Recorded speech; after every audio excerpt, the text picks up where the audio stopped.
Regular meeting of the Board of Education to order. The next Board of Education meeting is scheduled on Tuesday, June 24th at 7:30 p.m. in the Board of Education meeting room. Thank you all for being here this evening. We have a packed agenda, so I'll keep my remarks pretty short. We're really excited to celebrate all of the students and families that are in here tonight. We're starting a few minutes late because we had a chance to celebrate our retirees. And so we're certainly so very grateful for all of the staff members who have served our district for so long. And what did you say, Alan? They represented 500 years of service? Yeah, the team represented over 500 years of collective experience. That's pretty amazing. And we feel very grateful as a town to have had their talent and their expertise and their care for our children. Some of you may be here tonight to talk about the calendar. If you are here to talk about the calendar, please know that the Board of Education is likely to listen to what Dr. Adley has to say. He has a second proposal with a Friday, but we're probably not going to vote until our next meeting in June. So I'd encourage you just to, if you have something really brief to say, that's great. But we've heard from a lot of you about the PLC days. So if you do us a favor, if you do want to speak tonight, keep your remarks pretty brief and understand we've heard from a lot of you. We care deeply. We're grateful for your engagement, and we're going to continue to talk. Okay, with that, I will move to public comment. Good evening. For those in person or online that would like to participate in public comment, please approach the podium and wait to be recognized or use the raised hand icon. Once recognized, please state your name and address for the record and note that you will have up to 3 minutes to comment. There's a couple. Yeah. Hi, good evening, Crystal Hill, CDSP Chair, 300 Brookside Road. I am speaking tonight regarding the proposed changes to the 25-26 school calendar. This has been a topic that has generated a lot of conversation among district parents, and our PTOs and CDSP board have certainly also received a lot of feedback from parents. I believe many parents have also reached out to the admin and Board of Ed directly. I'm just going to summarize what seems to be the overwhelmingly opinion of parents. Parents fully support that teachers need to have additional professional learning for the purpose of adapting to the new elementary literacy curriculum. They want teachers to feel supported with the tool and have the tools they need to be successful. And of course, they want their children's teachers to be ready to effectively teach them literacy skills. However, many parents are concerned with the loss of learning hours and a disruption to the daily schedule that 10 delayed arrival days would cause. 10 delayed arrival days on Mondays, specifically throughout the school year, is a significant disruption and logistical challenge for many households. The calendar, as proposed, places a significant burden on families of our youngest learners. Many parents have suggested alternative solutions that would still support our teachers' professional development needs while easing impact on families. Could the district consider a full day of professional learning? Parents can more easily plan for full days off, especially if they would align with holidays like Indigenous People Day or Veterans Day. Those are holidays that neighboring districts already observe and would be better aligned with more childcare or camp options. Is there a way to offer supervised enrichment or supplemental activities for students on professional learning days? This would allow teachers to engage in training without disrupting schedules. And at the very least, could these late arrival days be moved to Fridays? Many parents have more flexibility at the end of the week, making Fridays less logistically challenging. We appreciate your willingness to consider and discuss these alternatives and know that you are balancing many things such as financial implications and contractual obligations. Whatever decision is ultimately made, we just ask for clear and frequent communication with families about these changes. Many of us, all of us, are overwhelmed with end-of-year responsibilities right now. Important updates will be missed. Please consider following up with additional communication over the summer and at the start of the school year so families are well informed and can plan accordingly. Thank you. Thank you. Good evening, respected members of the Board of Education, administrators, and community members. Thank you so much for the opportunity to speak tonight. I'm very grateful to be here. My name is Alina Shazad. I'm a rising senior at Darien Public Schools, and I'm here to kindly request that the Board of Education looks at another request to the calendar that regards to the holidays of Eid al-Fitr and Eid al-Adha to be recognized as official holidays in our school district calendar. I would like to take a moment first in this request to paint a picture briefly of how special these holidays are to the Darien residents who practice Islam like me, and how it may resonate with listeners who deeply value celebrating Christmas or Yom Kippur. The feeling of an Eid morning is truly unmatchable. It's like a reward for the past 30 days of fasting for Ramadan. Although Ramadan is when my stomach is most empty, it's when my heart is most full. Eid is that day of celebration, that celebration of the spiritual growth we have fulfilled, and the room fills with Eid Mubarak, wishes, smiles, and hugs, followed by feasts with family and heartfelt gratitude. It is our most sacred and joyful day. The second Eid, Eid al-Adha, is a day where we celebrate sacrifice and community and service, which is another few deeply important values in our faith.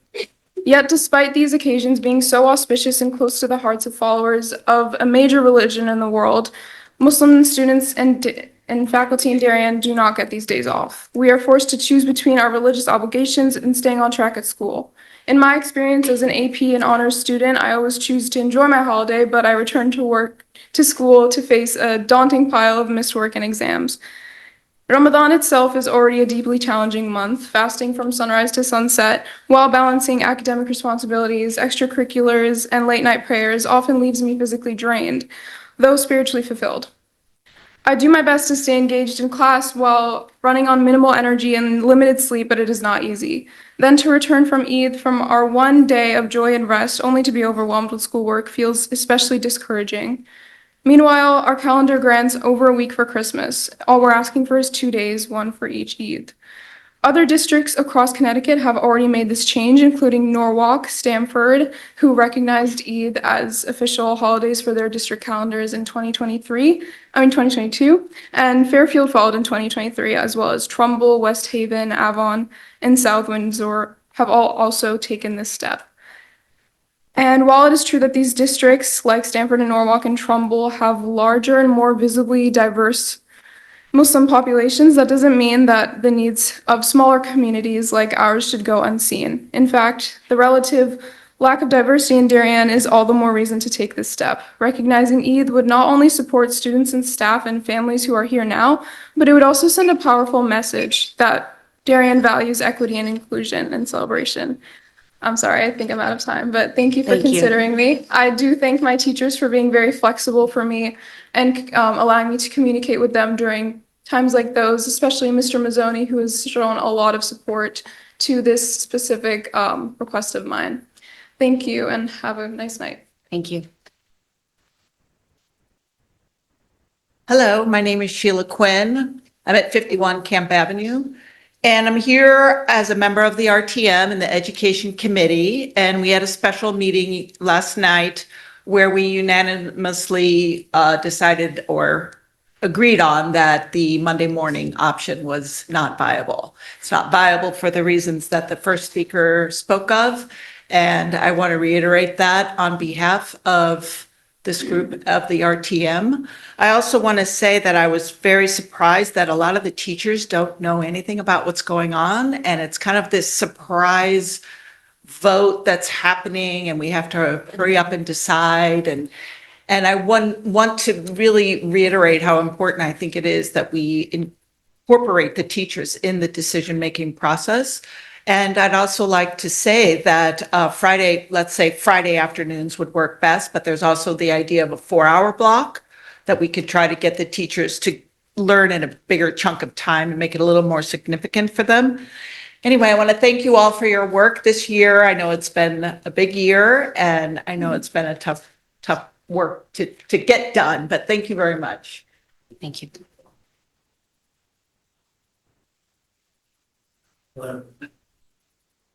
I'm Doug Kachijian. I'm a Darien resident, and I've written 4 public op-ed articles in which I raise questions about the suitability and educational value of books in the school library that sexualize children and unfairly stereotype some students.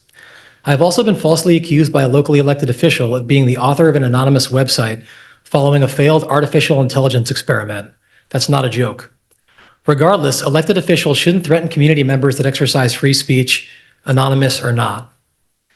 Per my op-eds, the articulated rationale for the books I highlight is that they're necessary for the mental health of underrepresented subgroups, despite the fact that they contain pictorial depictions of minors performing oral sex on one another, a child whose genitalia is exposed underneath a Batman t-shirt, urinating on another boy, and masturbation tutorials among siblings. and the list goes on. Literature has a responsibility to reflect society, but I reject the district's false equivalence between representation and sexualized stereotypes. This is degrading, disempowering, and infantilizing. Reenacting student sexual fantasies in a public school library is not a robust mental wellness strategy. We don't accept content involving urination or incest-adjacent material in any other educational or therapeutic contexts. Lip service to mental health is not a moral shield to justify nihilism. The district's insistence that books like these are necessary to, quote, prevent suicide, anxiety, and depression, end quote, raises broader questions about social emotional learning as a whole. Castle, the biggest driver of SEL nationally, states that the ultimate goal of SEL is to redistribute power and transform society. Castle is unapologetically an activist organization, far from politically neutral. Schools need to be discerning about their strategic allegiances. Do Darien's leaders believe that redistribution of power is the purpose of a public school? Why are 12-year-olds in Darien being asked to take surveys that attempt to quantify suicidal ideation without real informed consent from parents?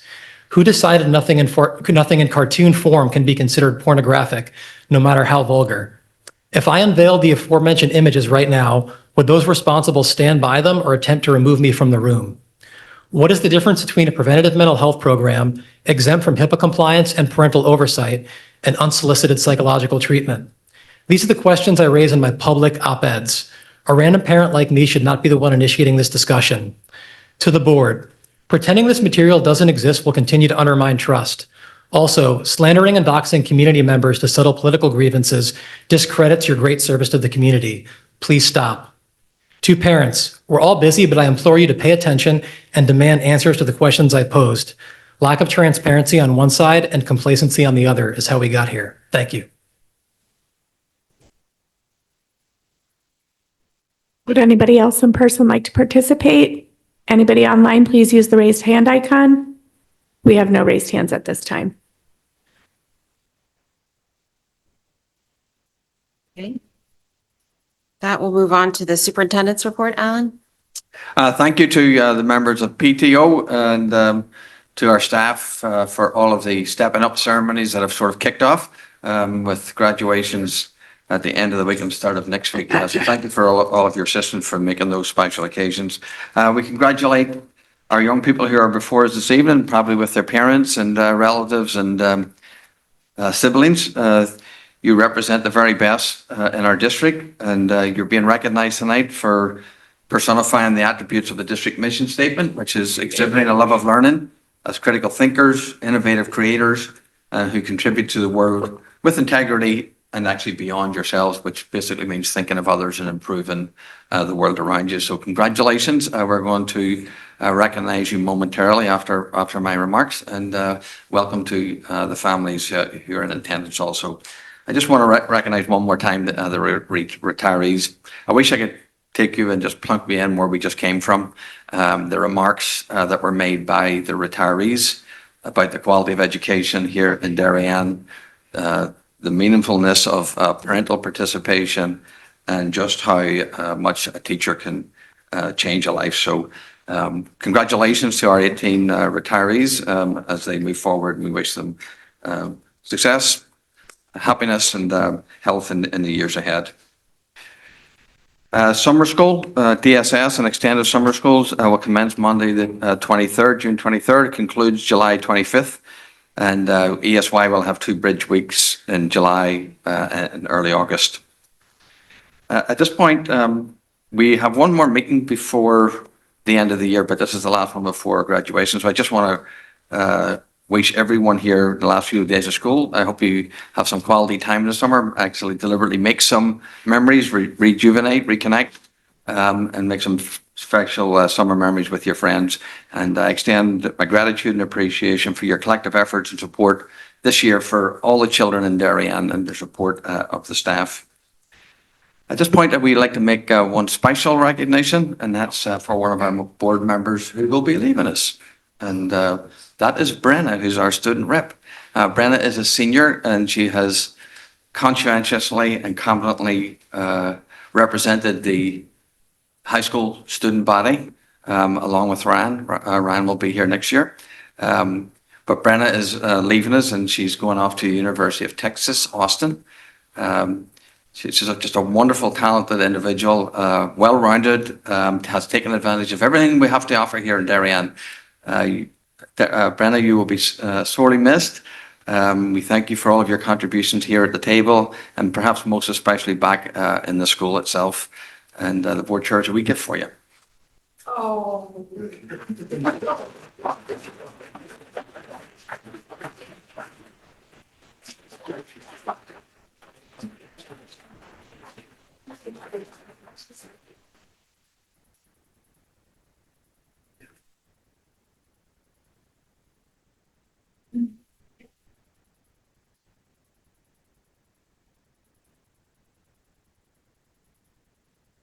All right, do you want to show us what it is? Come on, everybody stand up and see it.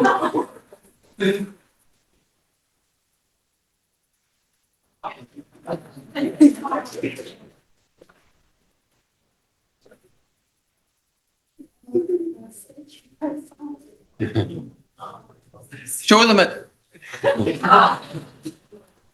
There you go.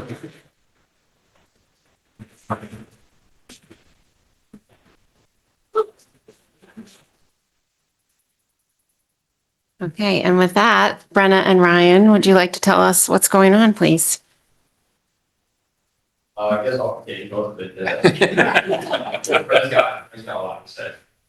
But yeah, first of all, I'd just like to thank Brenna for everything she's done here. She's been incredible, provided so much to this board, to this community. So very thankful for her. Our boys tennis team recently won a state championship, beating New Canaan 4-3 for Class L. So good job for them, especially for Big Milwaukee, who won athlete of the week this week for Fairfield County.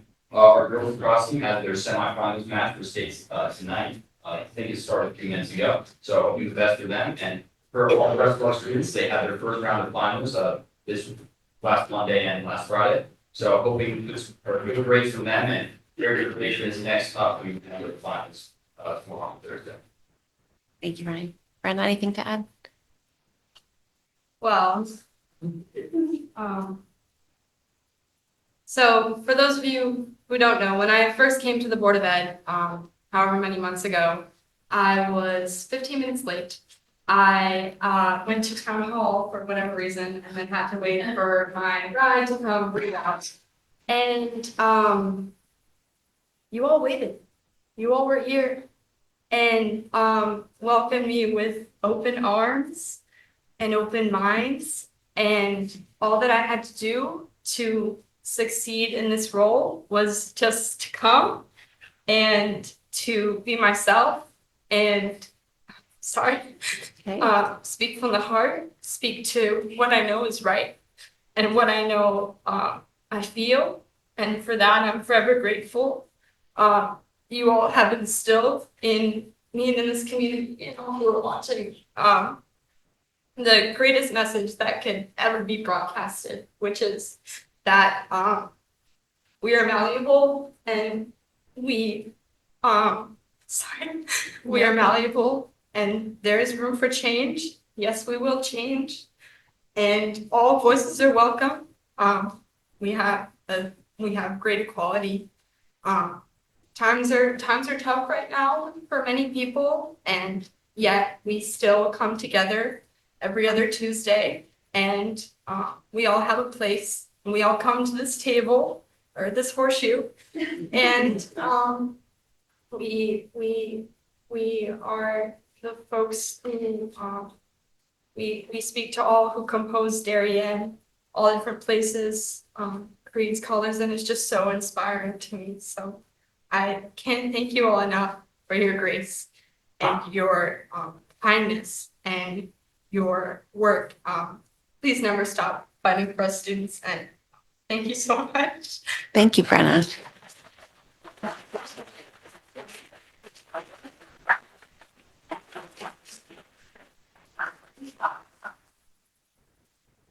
Well, that approval of the minutes hardly seems like an appropriate follow-up, but that is where we are in the agenda. So may I have a motion to approve the following, the minutes of the regular meetings held on May 7th, 2025. That is Dennis, seconded by John. All those in favor? That is unanimous. Thank you. Joanna, thank you for taking the minutes tonight. Feel free to give us a holler anytime if the second was John. Yeah. Yeah, that's fine. Holler anytime. Okay. Board committee reports. Have anyone? No. Okay. Presentation, discussions, and possible action. We'll start with the superintendent's awards. Why a lot of you are here tonight. Thank you. We will get right at it. We look forward to recognize our students tonight. It's an exciting night for me personally. So we have a lead-off batter of a principal. Is it, who is, pardon? Hindley. It's Henley. Mr. Cooper, where's Mr. Cooper? Mr. Cooper's up first.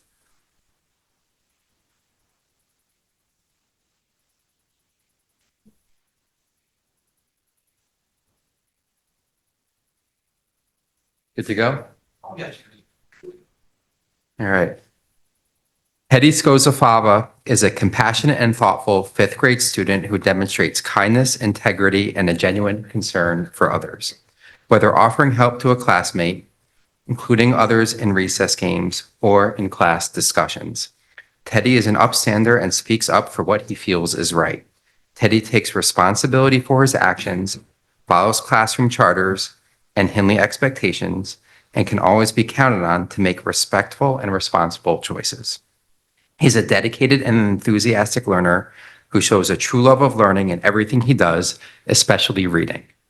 You will always find Teddy with a book in hand and his mind ready to take a journey. With a strong sense of integrity, Teddy makes honest and thoughtful choices both in and out of the classroom. He approaches challenges with a positive attitude and encourages others to do their best in the classroom, on the playground, or in the swimming pool. Teddy contributes positively to our community and inspires peers through both words and actions. It is my proud honor to be awarding Teddy this year's Superintendent's Award.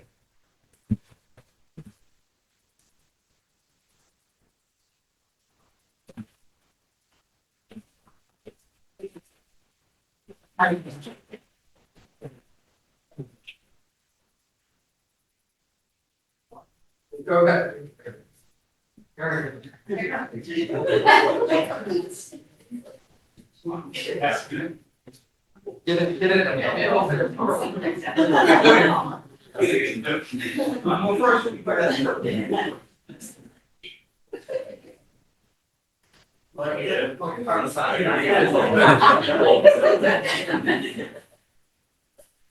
There's no way the senior can do this.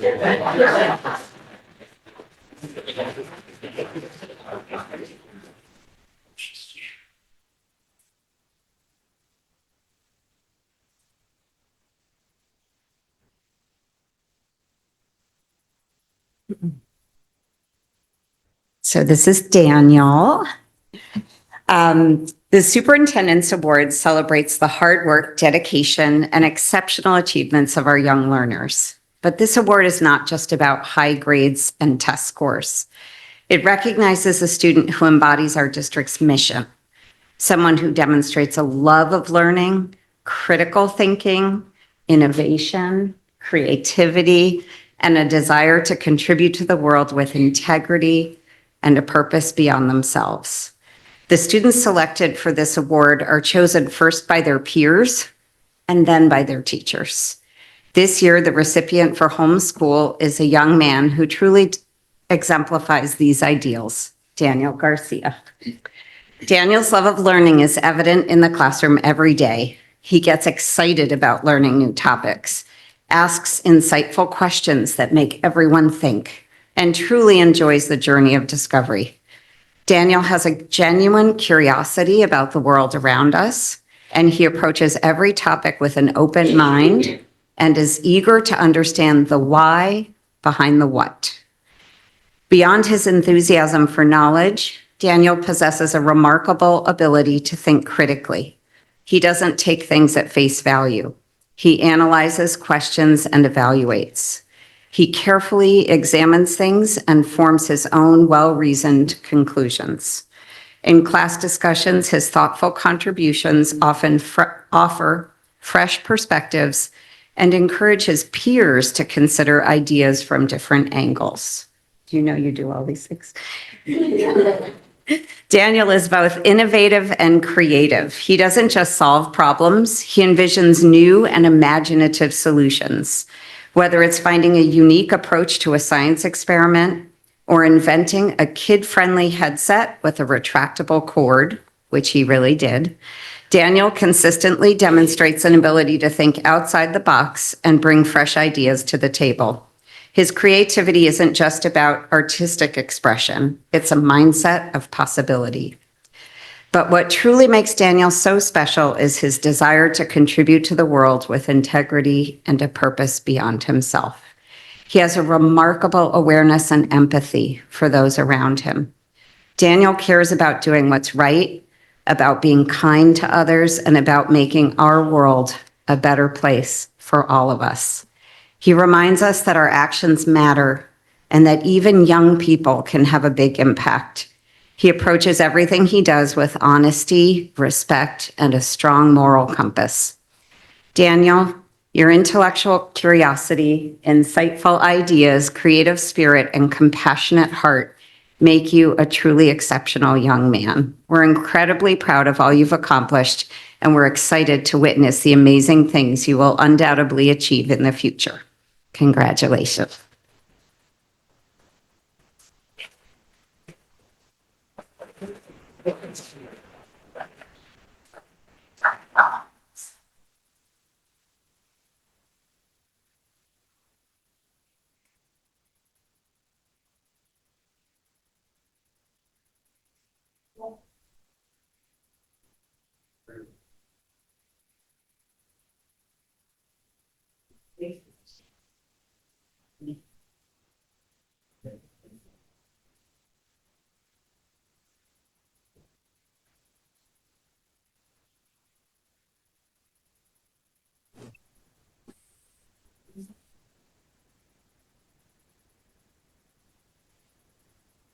Nico Gonzalez is the best of what it means to be part of a school community. Someone who shows integrity, empathy, resilience, and leadership through his actions, not just his words. Nico joined Oxford School in 2023 after moving to the United States from Colombia. At that time, he spoke very little English and was stepping into an entirely new world. Navigating a new school and culture can be overwhelming for anyone. But Nico faced these challenges with courage, humility, and an open heart. His first friendships in Darien begin with a simple question on the playground. Nico, you want to shoot some hoops? He didn't know what that meant at first, but with the help from his teacher, he quickly learned it meant basketball. And with that, he found not just a game, but a growing circle of friends. And Nico still loves to play basketball and soccer at recess and in his free time, both to spend time with his friends and also to make new ones. But from the start, Nico showed a quiet strength, even when things were hard, when the language was unfamiliar or when he felt unsure. He never let it stop him. He approached each day with positivity and willingness to try. He made friends, not just because others reached out to him, but because he radiated kindness and invited connection. Over the past 3 years, Nico has embraced every part of the learning process. He worked closely with his teachers like Miss Rongo, Miss Coyne, Miss Rosing, Miss Holcomb, Miss Hoffer, and Miss Watson. And through their support, along with his own determination, Nico's confidence grew, and he now speaks and reads and writes English with ease. And perhaps even more impressively, he uses his voice to uplift others. His journey is more than just an academic growth. It's a story of perseverance, self-discovery, and the power of community. Nico has shown us all what it means to stay true to yourself while striving to become your best self. He's lived the Oxbridge School Code each day. He's kind and accepting, he's honest and responsible, he's safe and peaceful, and he's respectful to all. That belief, coming from a young person who's already shown so much maturity and insight, reminds us why this award exists. Nico's story has moved us, his attitude has inspired us, and his heart has made our school a better place. Congratulations, Nico.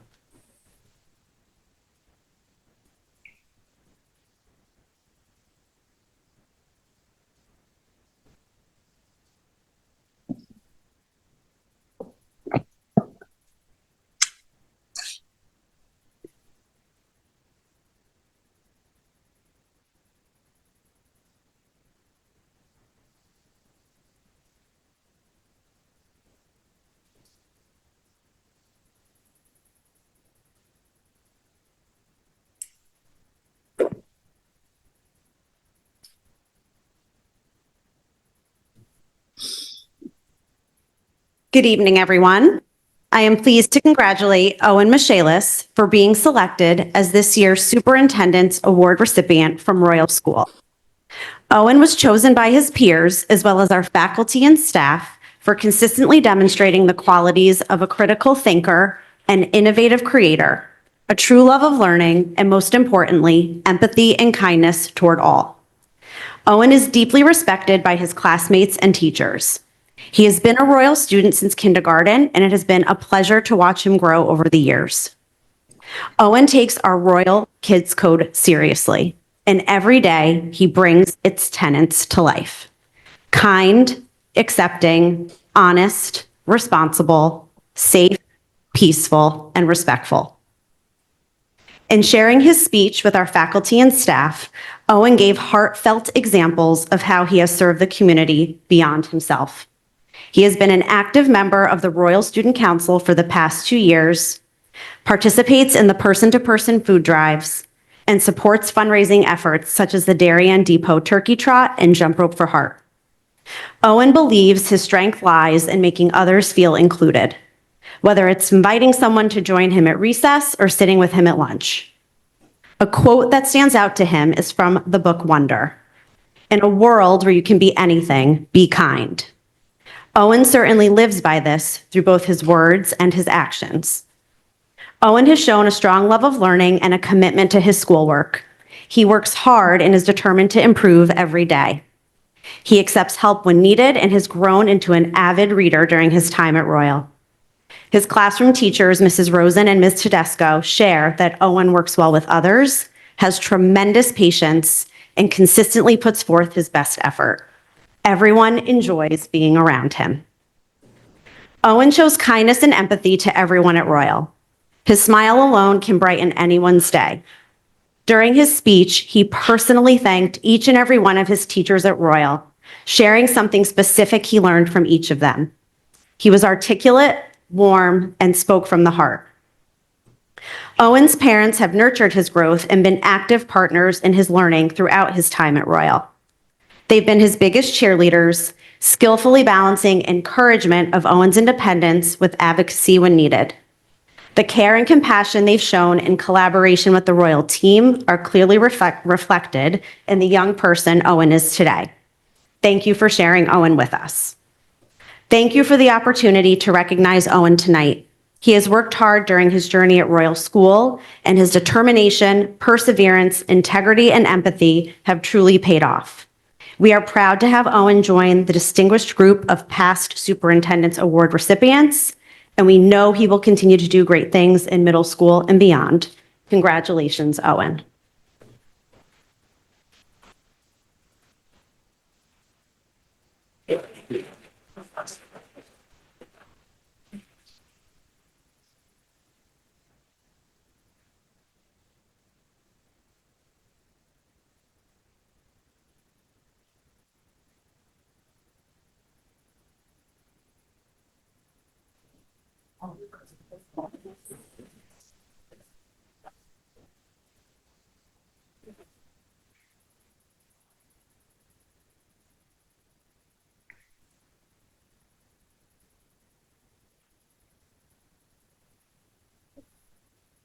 All right, good evening.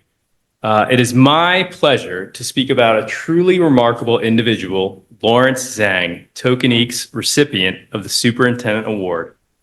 Lawrence might be a quiet, even shy student at first, but for those who know him, a sharp mind and truly kind heart quickly become evident. Lawrence, though quiet, possesses a remarkably sharp mind. Oops, sorry, you read that part. Beyond the academics, Lawrence contributes to the world with integrity and purpose. His quiet strength shines through his consistent kindness and profound respect. He thoughtfully ensures no one feels left out, often extending a quiet invitation at lunch or during games. In class, he patiently helps peers with challenging math concepts, demonstrating a selfless dedication to their success. And he responsibly volunteers as a campus safety monitor, contributing to our school community. What truly sets Lawrence apart is his remarkable generosity. Often stemming from his humble and considerate nature, He quietly helps others, never seeking to outshine anyone. This profound selflessness is further demonstrated by his regular donations to those in need in various charities, making tangible differences in the world. It is an honor to celebrate Lawrence's achievements tonight. Congratulations, Lawrence, on this well-deserved Superintendent's Award. We eagerly anticipate the incredible contributions you will continue to make in the years to come. Thank you.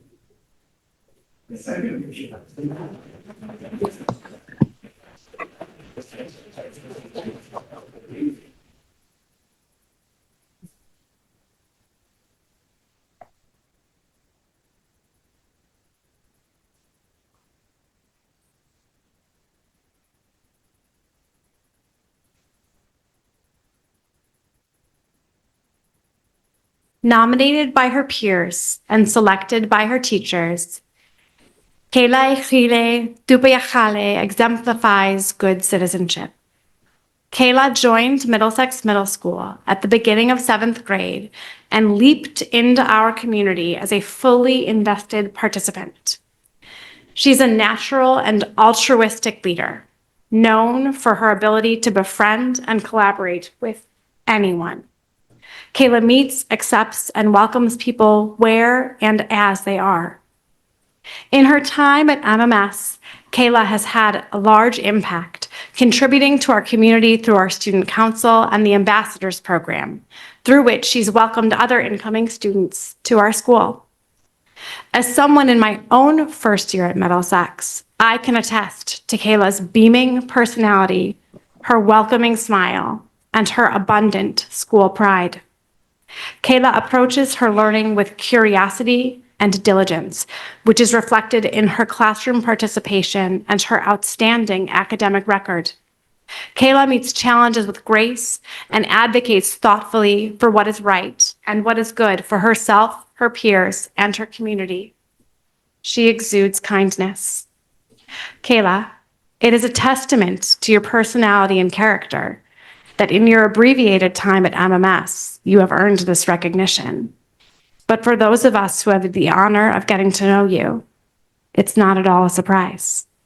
You are the epitome of what we hope to inspire in our district mission, a critical thinker and innovative creator who contributes and will continue to contribute to the world with integrity and purpose beyond yourselves. Congratulations, Kayla Echile. We are so proud and so grateful for you.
So we'll begin with Janiris Frias, a compassionate, outgoing, intelligent, and mature young woman. She is a natural leader, both in and out of the classroom, and possesses a keen awareness of the needs of others, rare among her peers. As president of the student body, she relies upon her incomparable poise and confidence to empower others, ensuring that every voice is heard and every opinion valued. Janiris works tenaciously for what she wants to accomplish and fiercely defends what she believes in. Whether she's organizing fundraisers or leading her cross-country team, her dedication is unwavering. Janiris is an unstoppable force for good. When she walks into the room, fun follows, and her blue wave spirit is unmatched. Her commitment to creating a school climate in which all students share a sense of belonging is her enduring legacy. Janiris is recognized for this award by her school community because of who she is now and who she is destined to become. She has the love, respect, and admiration of classmates and teachers alike, and we are so proud to count her among our graduates. Janiris will be sorely missed at DHS, and Holy Cross will surely be a better place because she has chosen to pursue her studies there. Congratulations to you, Janiris. We can't wait to see what the future holds for you.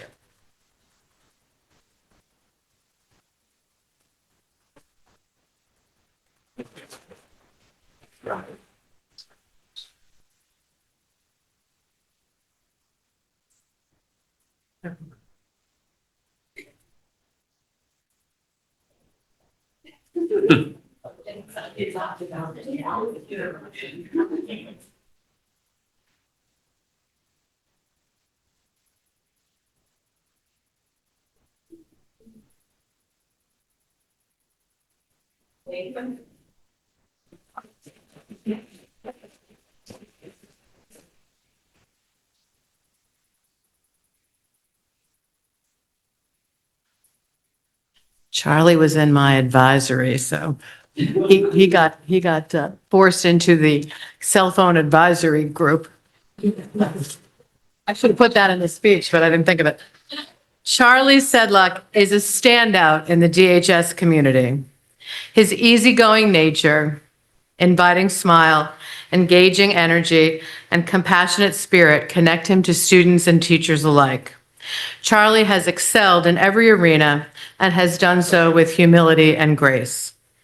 Charlie's inquisitive nature was evident from the moment he joined our school community. He consistently pursued the most challenging courses, demonstrating a deep commitment to his education. His role as captain of the swim team and his presidency at Post 53 have provided him with platforms to inspire and lead, embracing each role with an eagerness to learn and a desire to contribute meaningfully. Whether he's coaching young swimmers at the Middlesex Club or volunteering extra shifts at Stamford EMS, his actions are guided by a genuine desire to make a positive impact. He reaches out to peers, especially those who may feel undervalued, and encourages them to find roles in which they can excel and find reward. His ability to see potential in others and nurture it speaks volumes about his character. Charlie possesses the courage to take intellectual risks and the confidence to be his authentic self. He is deeply motivated by the kindness he has experienced, and he channels this into every interaction, striving to be a beacon of support for others. Charlie, you will be missed in the hallways and classrooms of DHS and in the broader community as well. UCLA has hit the jackpot. Congratulations. We are so proud of you and can't wait to see what lies ahead.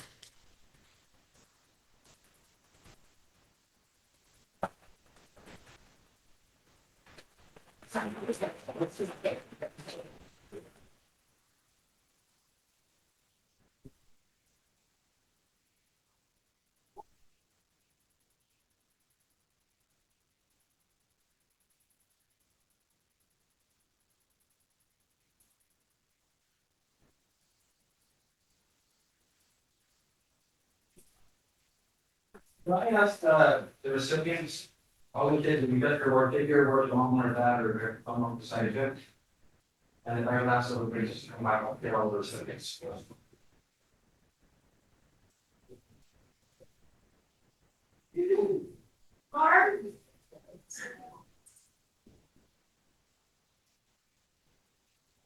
The first thing I wanted to do is just turn around and face these people.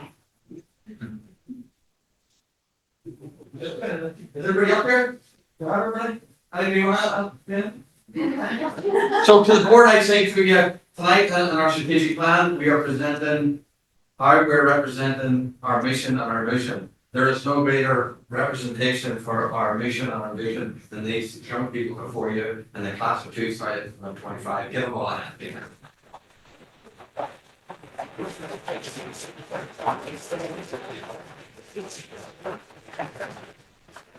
If you don't mind, I at least want a photograph for posterity, and if you want one for your family, I'm going to ask them just to turn around and we'll all get in one group photo. The younger kids go in the front. How's that? They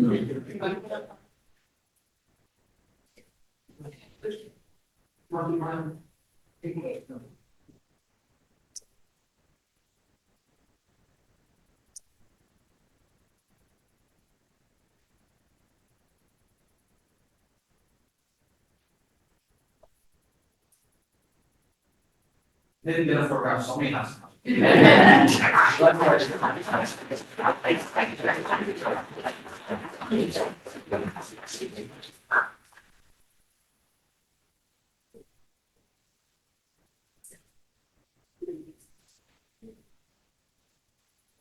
Okay. Thank you all. Families, if you all would like to leave, you're welcome. You're welcome also for the full board meeting, but it may, yes, maybe more fun to celebrate. Exactly, Dennis. Thank you and congratulations, everyone.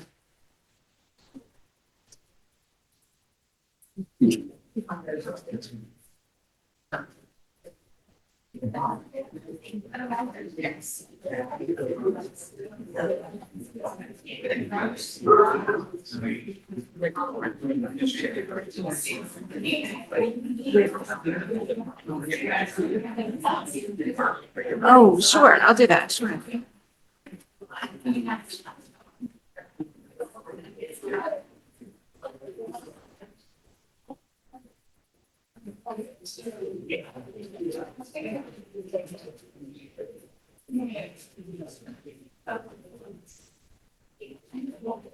Okay. The next agenda item we have is also very exciting. Tonight, we're doing our Aspiring Leader Academy certificate presentation. So Alan and Marge.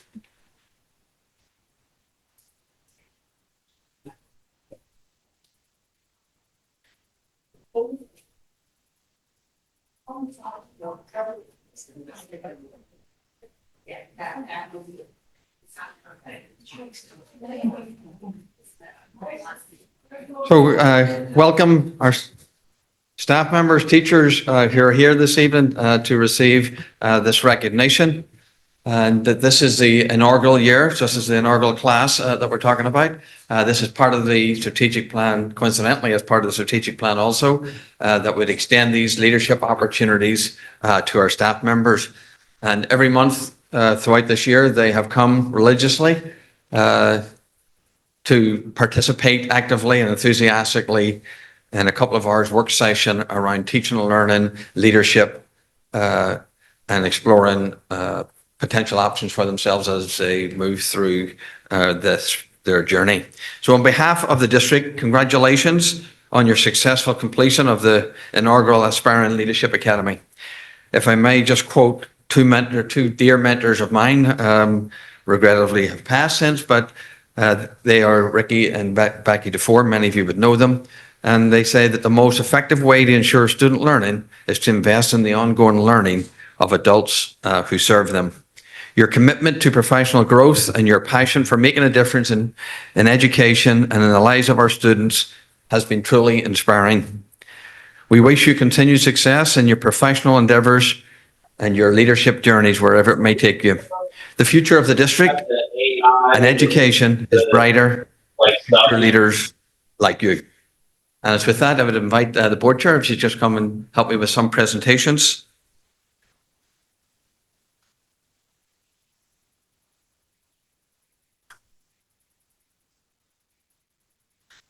First up is Laura. Laura Brown. Laura is a special education teacher over at Tokenique School.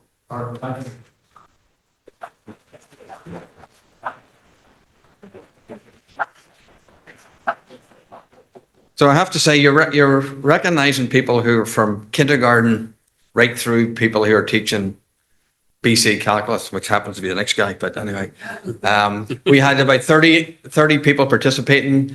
Some people could not be here tonight, but we're obviously recognizing those who before. So if I could ask that BC teacher to come up, Matthew Buckner.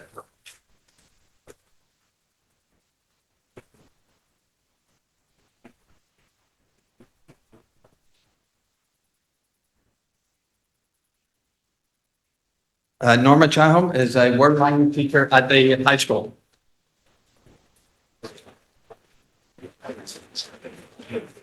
Both language, I may say. Dennis was already participated tonight at the retirement wee ceremony we had, but Dennis Cummins is social studies at the high school.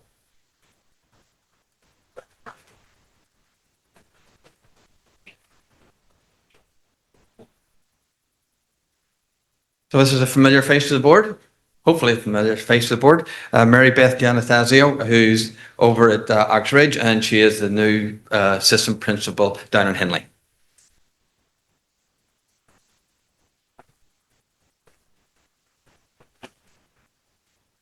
See how quickly you can use that leadership? Claudia Gray is a business teacher at the high school.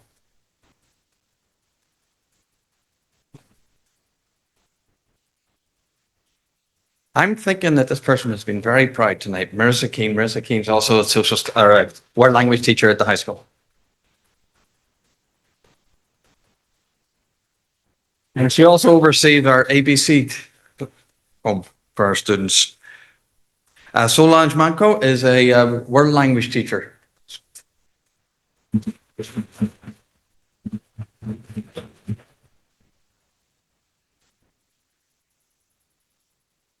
Christy Martin over at Royal is one of our elementary teachers.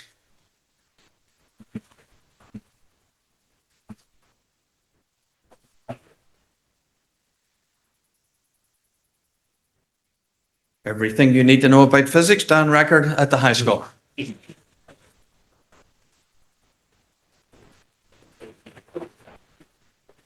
We have the science department well covered at the high school. We invite Aaron Ritsup.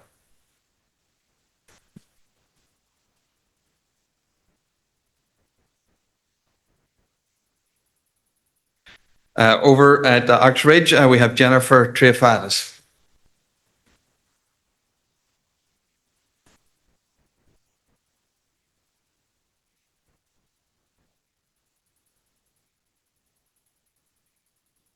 I tortured this guy coming up, Andrew. Andrew volunteered at the last session to do an interview with everybody around him watching the cabinet interview him. So just for that alone, he should get something. Andrew Turgagel, English teacher in Minister.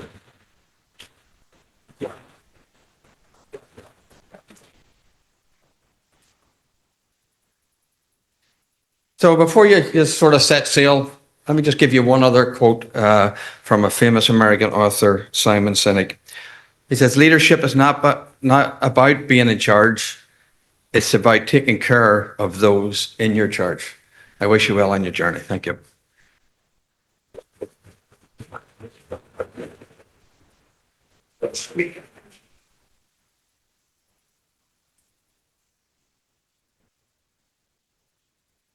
Oh, wait a minute. We've got lots to talk about. Have a good night. Thank you. Thank you all for your work. Congratulations.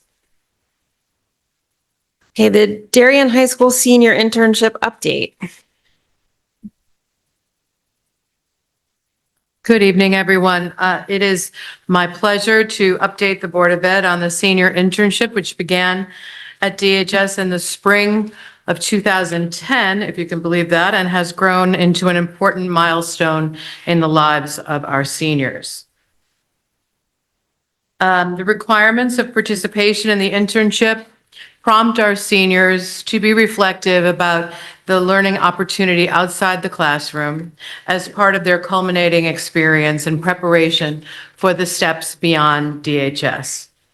We look forward to hearing about their adventures on Thursday afternoon at the internship symposium, and we will have the joy of hearing from all 330 students who were involved.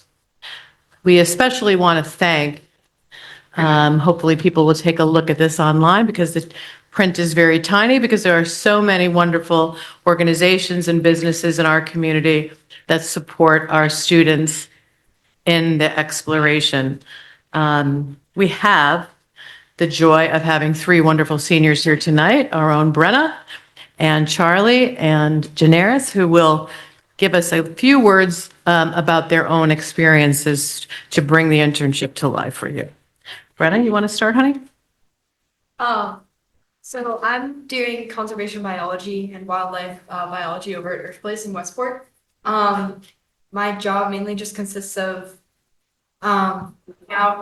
going out in the fields and forests and tracking different organisms, removing all the invasives. We actually work with a lot of corporations that come in for volunteer days. So 2 weeks ago we had birds bees come, and I also have found this to be a really interdisciplinary experience, which has been so valuable to see. Earth Place has a lot of distributes a lot of Pell Grants to lots of different schools in Connecticut's urban areas, and they come down to see us, and I take them through, talk to them about all the animals and the importance of preserving our climate, preserving our planet in English and Spanish. And just using the Spanish that I've learned here, I've been able to communicate with them fully, and that has just been so meaningful. A lot of students probably view this as sort of like a pre-professional experience. I think that would definitely apply to me. I'm going to school for climate science, studying how climate change impacts our planet and our Arctic. And I found this to be such a meaningful first step and a program that I hope has the longevity and continuous impact that we've seen at our dance. Thank you. Thank you. Thank you, Brenna.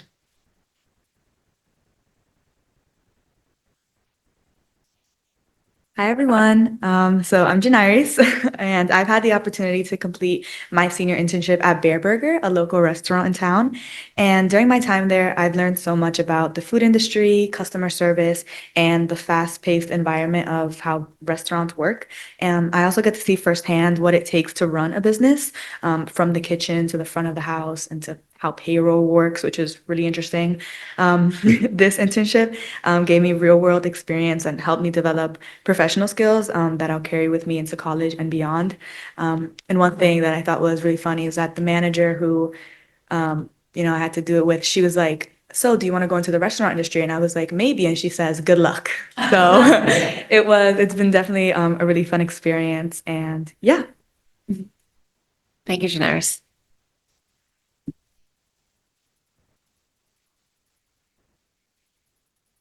So for my senior internship experience, I've been working with a neurointerventional radiologist at Stanford Hospital, along with 3 of my other senior peers.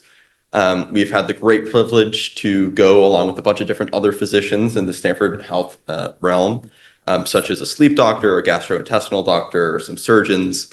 And just as a testament to how amazing this experience is, I was actually able to stand alongside a physician in the operating room, which is something that I definitely did not expect that I would be able to do at 17 years old. So whether that's concerning to you or not, it was still... Yeah, exactly. It was still an amazing experience. And I know, speaking for myself and one of my other peers who spent some time with the hematologist oncologist, we've really kind of traversed our way through the medical field and learned a lot more and possibly found a career option going forward. So it's been a wonderful experience. And I know some of my other peers who are working with another surgeon at Stanford Hospital have just had the most amazing experience ever. And it's just truly a great way for us to find out what we want to do or what we don't want to do going forward. So I'm very thankful for this experience, and yes, thank you very much. I had no idea what was going to say.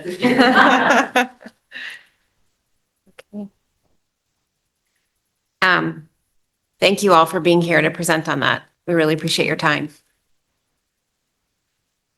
All right, Ellen, you're up again. Update on the NEAS accreditation. It's NEAS, right? I think it's it's your the night done tonight. show this evening, so.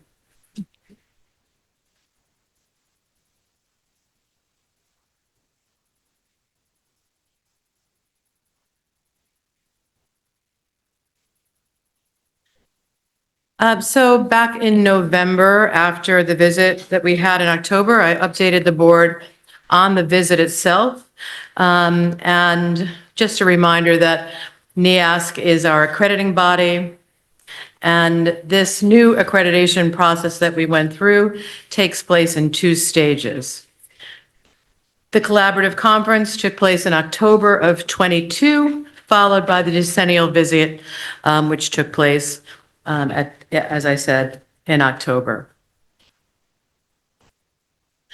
Our decennial visit in the fall focused on growth in 4 significant areas identified by the collaborative conference that took place 2 years prior.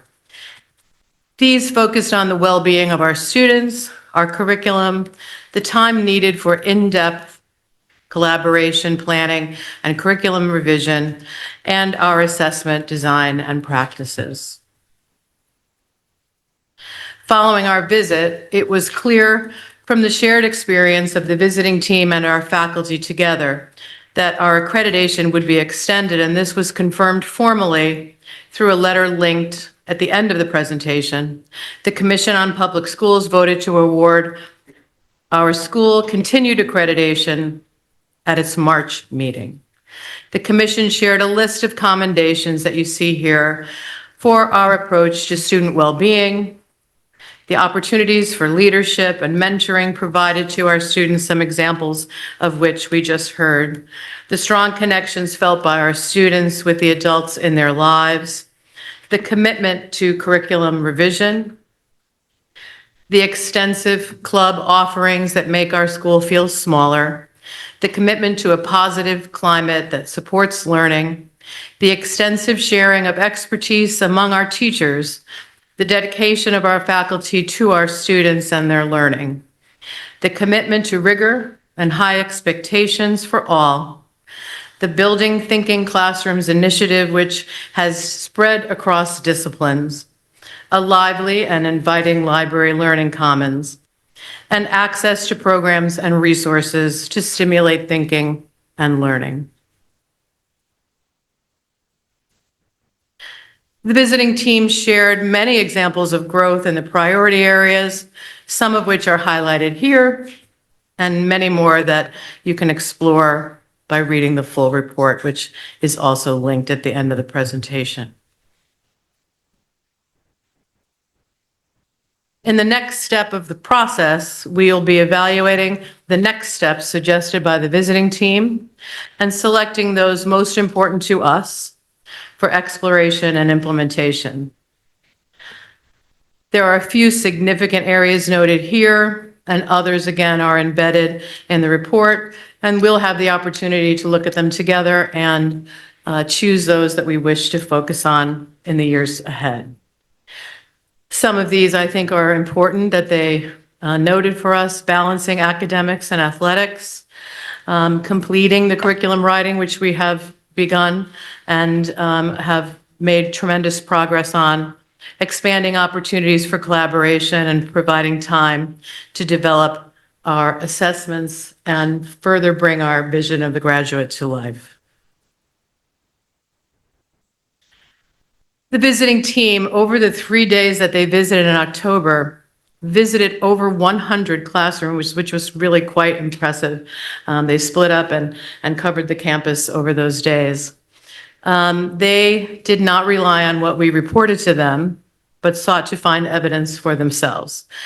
This section of the report is really a testament to the beautiful work of our teachers and students. Specific examples were cited throughout these pages and across disciplines. It really was a joy for me to share this part of the report with the faculty because specific examples, class by class, were included in the report of these beautiful strengths that were noted.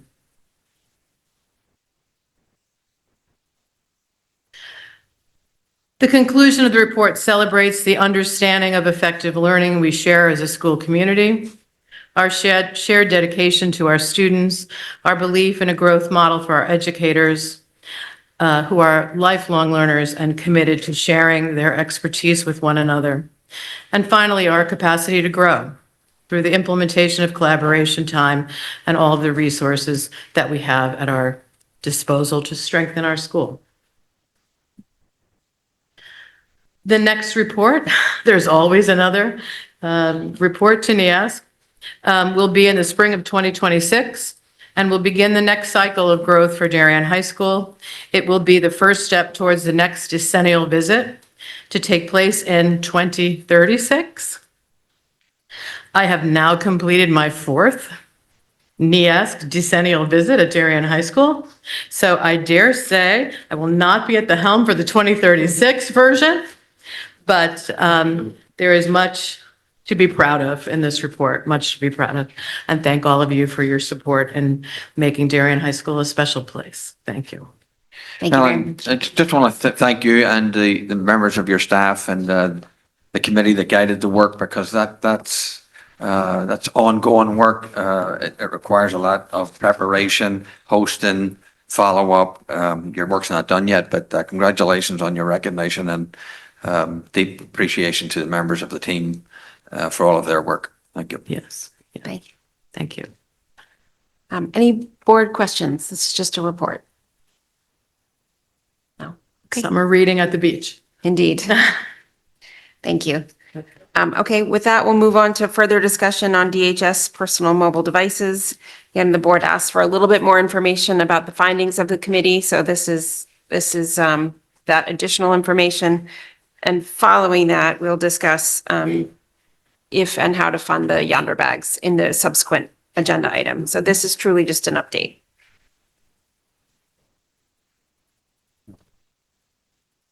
Well, Ellen and I are back. It's only been 2 weeks, so here we are, here we go. And we are here to provide you with additional information and update on the DHS cell phone practices as we started describing 2 weeks ago. So I want to zoom out a little bit for a moment. And on this slide, to kind of communicate to you, the research leaves no doubt. Cell phones and social media are having a negative impact on students. There's 4 different research reports I reference here to help paint a fuller understanding of the nature of the problem. So we talk about things such as reset time. It can take up to 20 minutes for students to regain focus every time they're distracted by a cell phone, and that doesn't have to be their cell phone. It could be a different cell phone in the classroom. Big topic has been anxiety. U.S. Surgeon General has observed that use of in excess of 3 hours a day of social media is associated with the doubling of anxiety and depression among our youth. Academic impact should be talked about. Phone distractions are correlated to decreases in math results of up to 15 points on certain types of tests. And lastly, students acknowledge phones are a problem for other students. And I think about how they frame that, but 68% of students report that electronic devices are a distraction. A report from UNESCO recommends smartphones be banned from classrooms to avoid distracting students and disrupting learning. And 1 in 7 countries have banned phones in schools. And I'm not just talking about North Korea. This includes France, Italy, Netherlands, and Finland, for example. Cell phone regulation is increasing in the US too. According to the National Center for Education Statistics, 75% of US public schools have put in place some form of cell phone restrictions during school hours. Our neighbors to the west, New York, have just passed a law that's certainly going to impact what cell phones look like next year. And Connecticut is on the verge, I would say. Which is good news because our proposed protocol is in line with what's being proposed in the state legislature. So this is the proposed protocol in summary as shared 2 weeks ago. And we are trying with our protocol, and we believe we'll be successful with this, addressing 4 areas: focus, academics, mental health, and social skills. This chart 2 weeks ago outlines the range of work that happened throughout the school year. And again, we involved staff, administrators, students, and parents.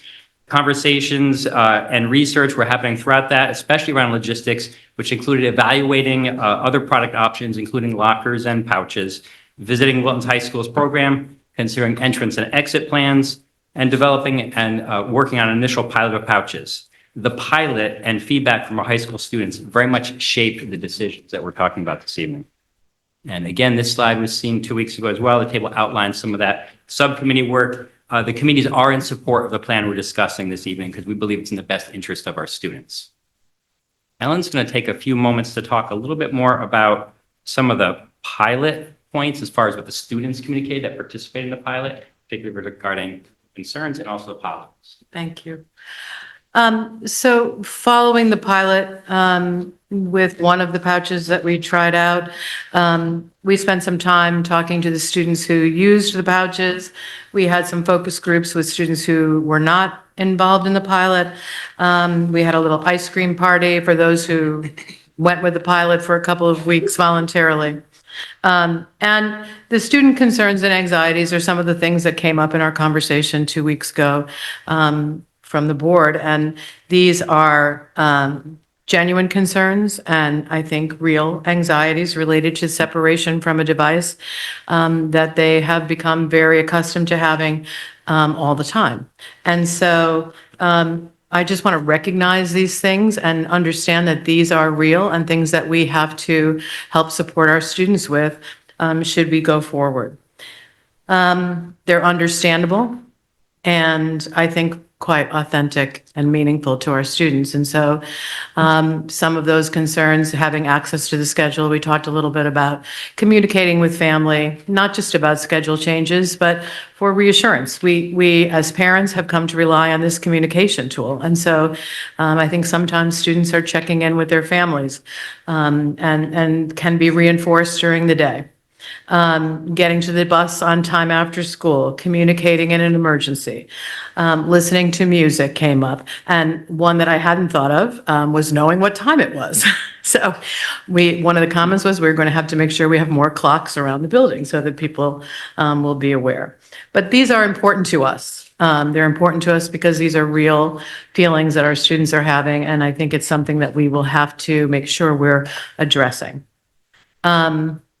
I think also of note from the students who participated in the pilot, even though they might not say if they were here that they think that their phone should be taken from them, they did share quite a few positive experiences, being less distracted, finding that they were able to get more work done, positives within the school community, screen time going down, not playing games at lunch, but socializing with friends, had to find other things to do like reading. These are positive things. And so we hope that at the end of the discussion, we can support the plan because we have come over this time to believe when weighing things out that those things are important for our students and that this will contribute to their well-being ultimately. So I'll turn back to Tim.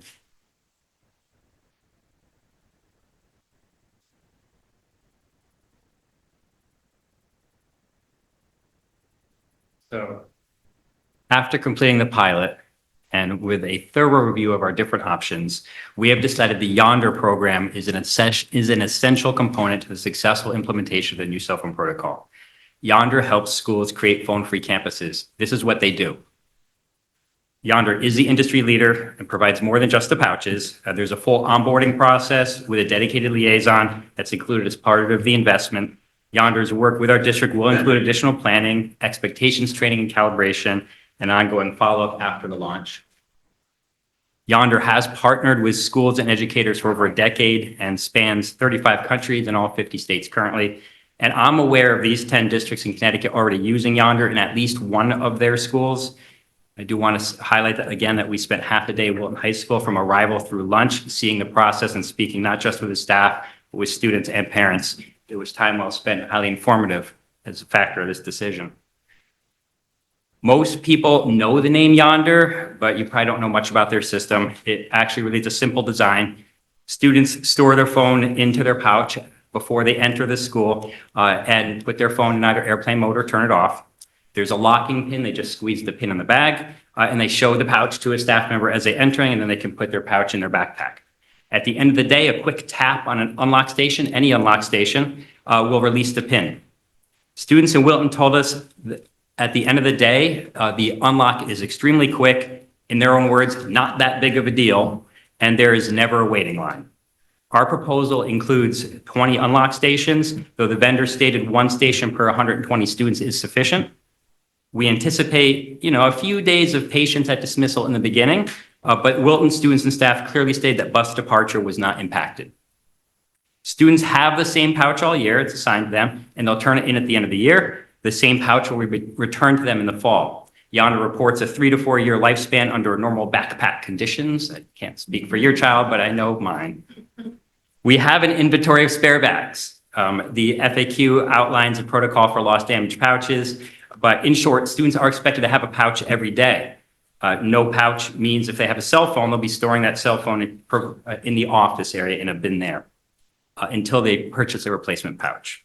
There will be a limited number of non-locking pouches that are secured with Velcro. Those would be for students that have a documented medical need to access their cell phone. The pouch is an important component to setting expectations. Sure, few students might put fake phones in or bypass the lock. Some students might actually also prefer to leave their phone at home or in their car. The goal here is to eliminate the visibility of the phone during the day.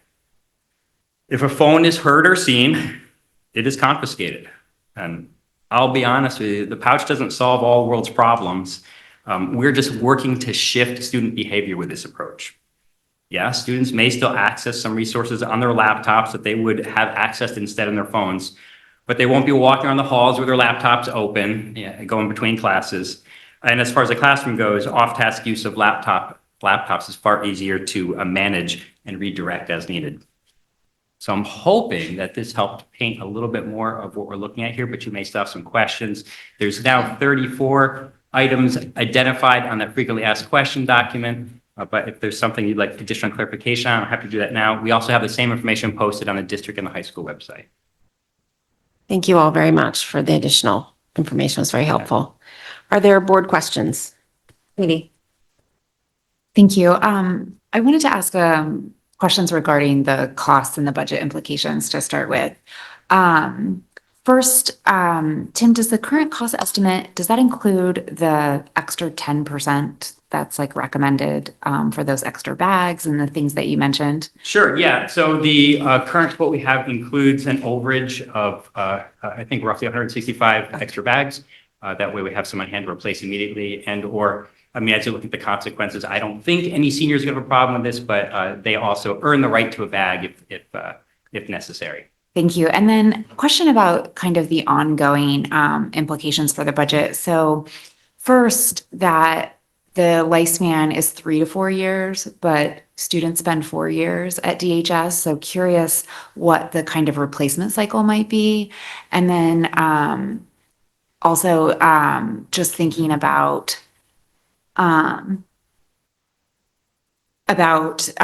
students that, I'm sorry, I'm losing my train of thought here. But just the fact that, I guess the replacement cycle is I would anticipate one grade level a year. So, the Yonder company will actually help us with this. They've done this with many, many schools as far as how it goes, but I would expect each freshman class would have a fresh bag.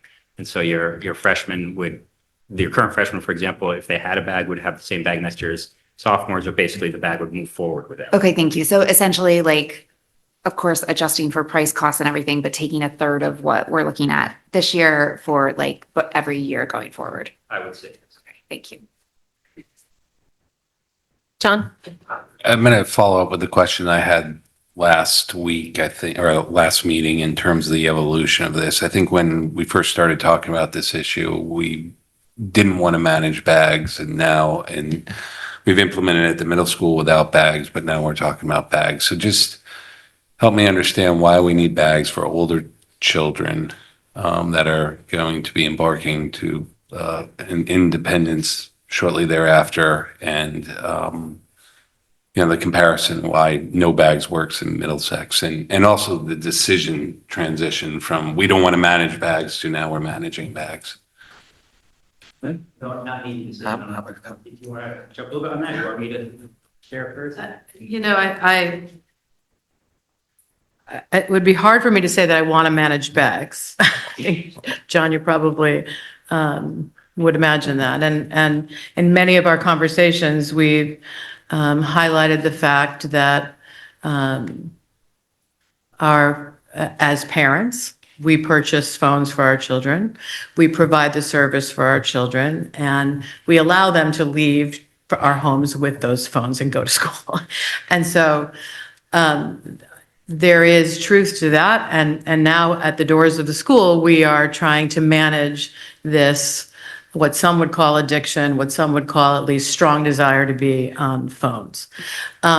And so in the course of the work that we've done on the council, I have become personally, and the council, I think, also more convinced over time that this is a problem, not really in the actual classroom, where teachers are really managing the direct instruction in the classroom, but in the social settings, in the hallway, in the library. If one were to watch the high school library, students are interacting, buzzing, happy, but almost all have a phone at the end of their hand. And so in every interaction they're having, that phone is present. And in my own growth during this process, I have seen that I think we could do better for them if we were controlling that and helping them and doing the very best we can to interrupt that. Because in a classroom today, contrary to the time when I was teaching in the classroom, students come into the room, sit down, and they're waiting for instruction, and they're on their phones. They're not talking to one another. And it's a very noticeable thing as a classroom teacher. And before the phones entered our lives, students came into the room and they were abuzz.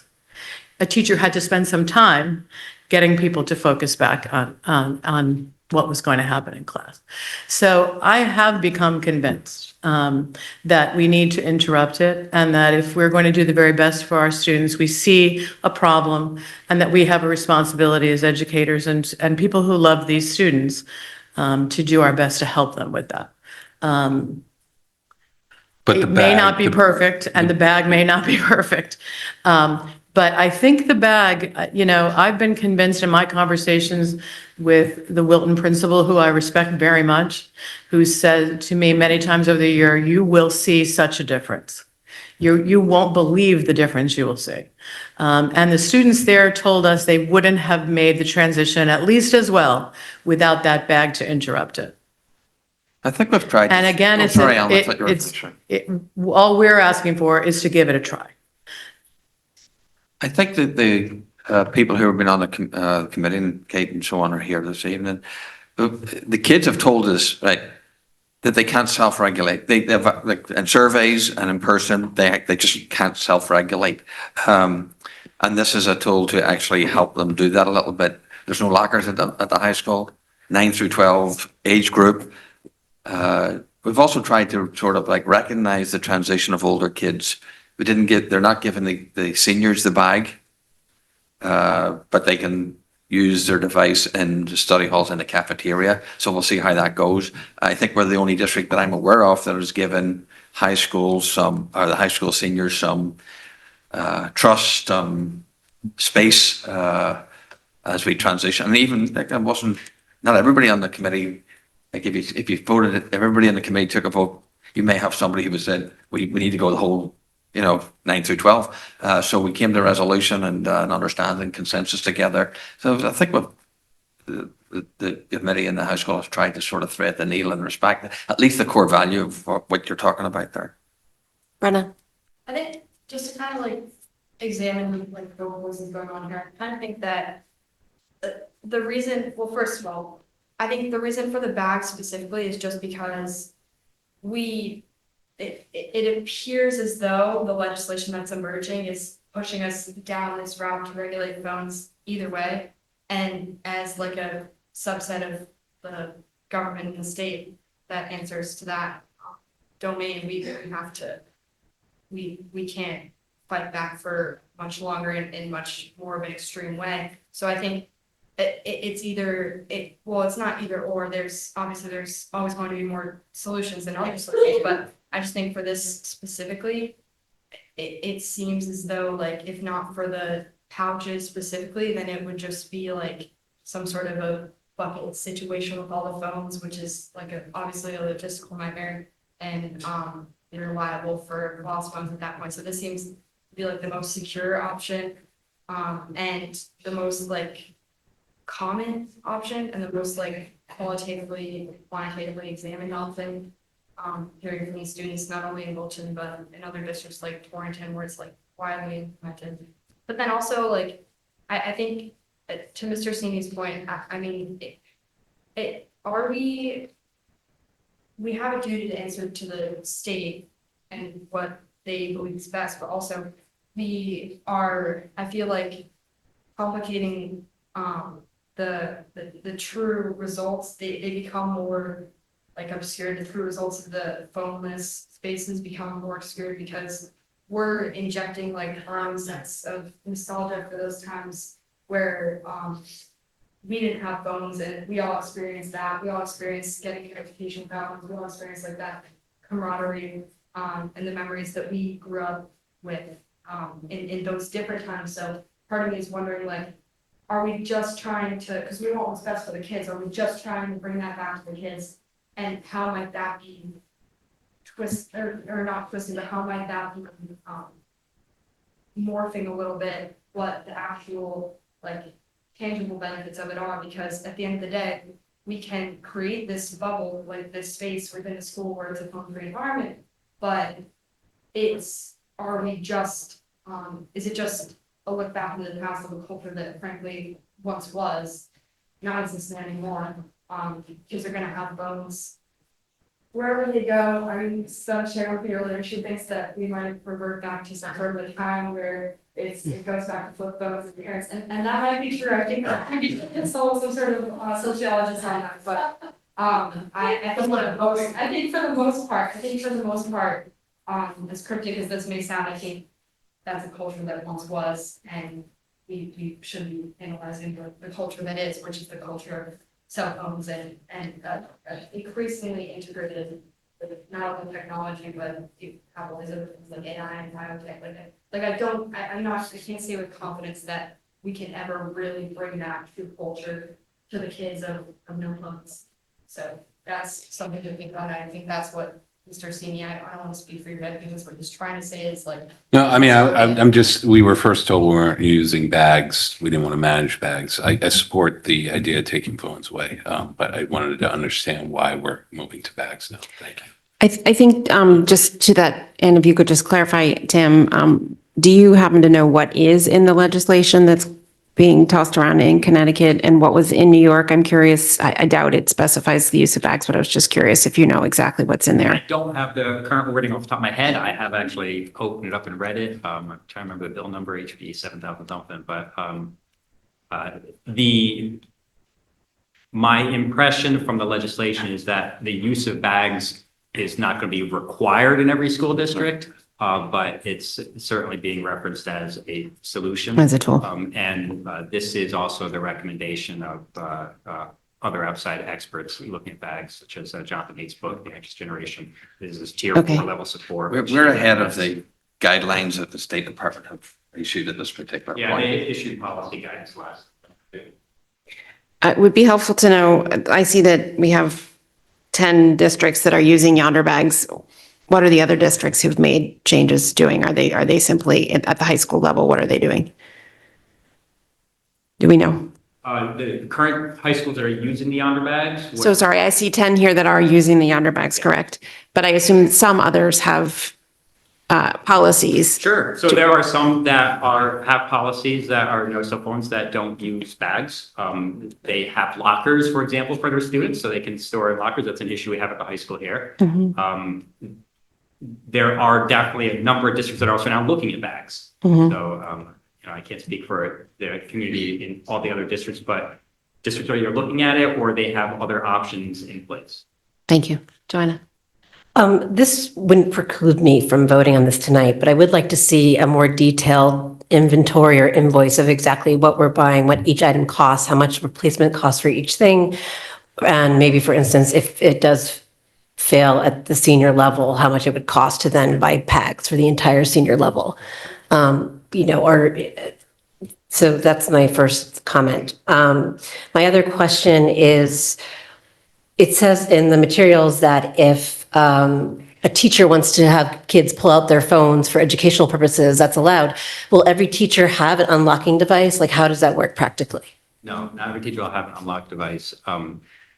In short, there may be some teachers that consistently have one. So for example, I think like the art teacher will most likely have one. So for the photography, if their students have a cell phone, they want to do that purpose. Also, there would be, instead, for a few teachers that anticipate an occasional need, there would be a request process, whether that goes to their evaluator. It's the most likely scenario. So they might say, hey, I need an unlock, but there won't be a unlocked device in every classroom. Okay. Dennis? Excuse me, unlocking. Will there be unlocked devices outside of school? Yeah, in fact, there would be, and in the scenario that a student has forgotten to unlock their bag, there's going to be one that's mounted with in view of a security camera, available 24/7. Okay, because I could see siblings also locking a sibling's phone over a weekend or something. 100%. Yeah, this was something actually that on our visit to Wilton, they said this is something you need to be aware of. So, there's one that is always there. And I could also see parents locking a phone, I knowing. Well, there's. Oh, it's a good idea. Can we talk about just Mrs. Walsh's question, answer that? Because we have the 32,000, I think with the unit price. I mean, I think we have the general We information know that what we they need. cost. It's $30 back right now. And how much does an unlocking device itself cost? The actual unlocks right now, in the quote that the vendor gave me, it doesn't list any cost for the unlocking devices with the ones we currently have because it's a full package. Going forward, I believe, but don't hold me to this number because I think it's an old number, but I think each additional unit was like $40 for an unlock base.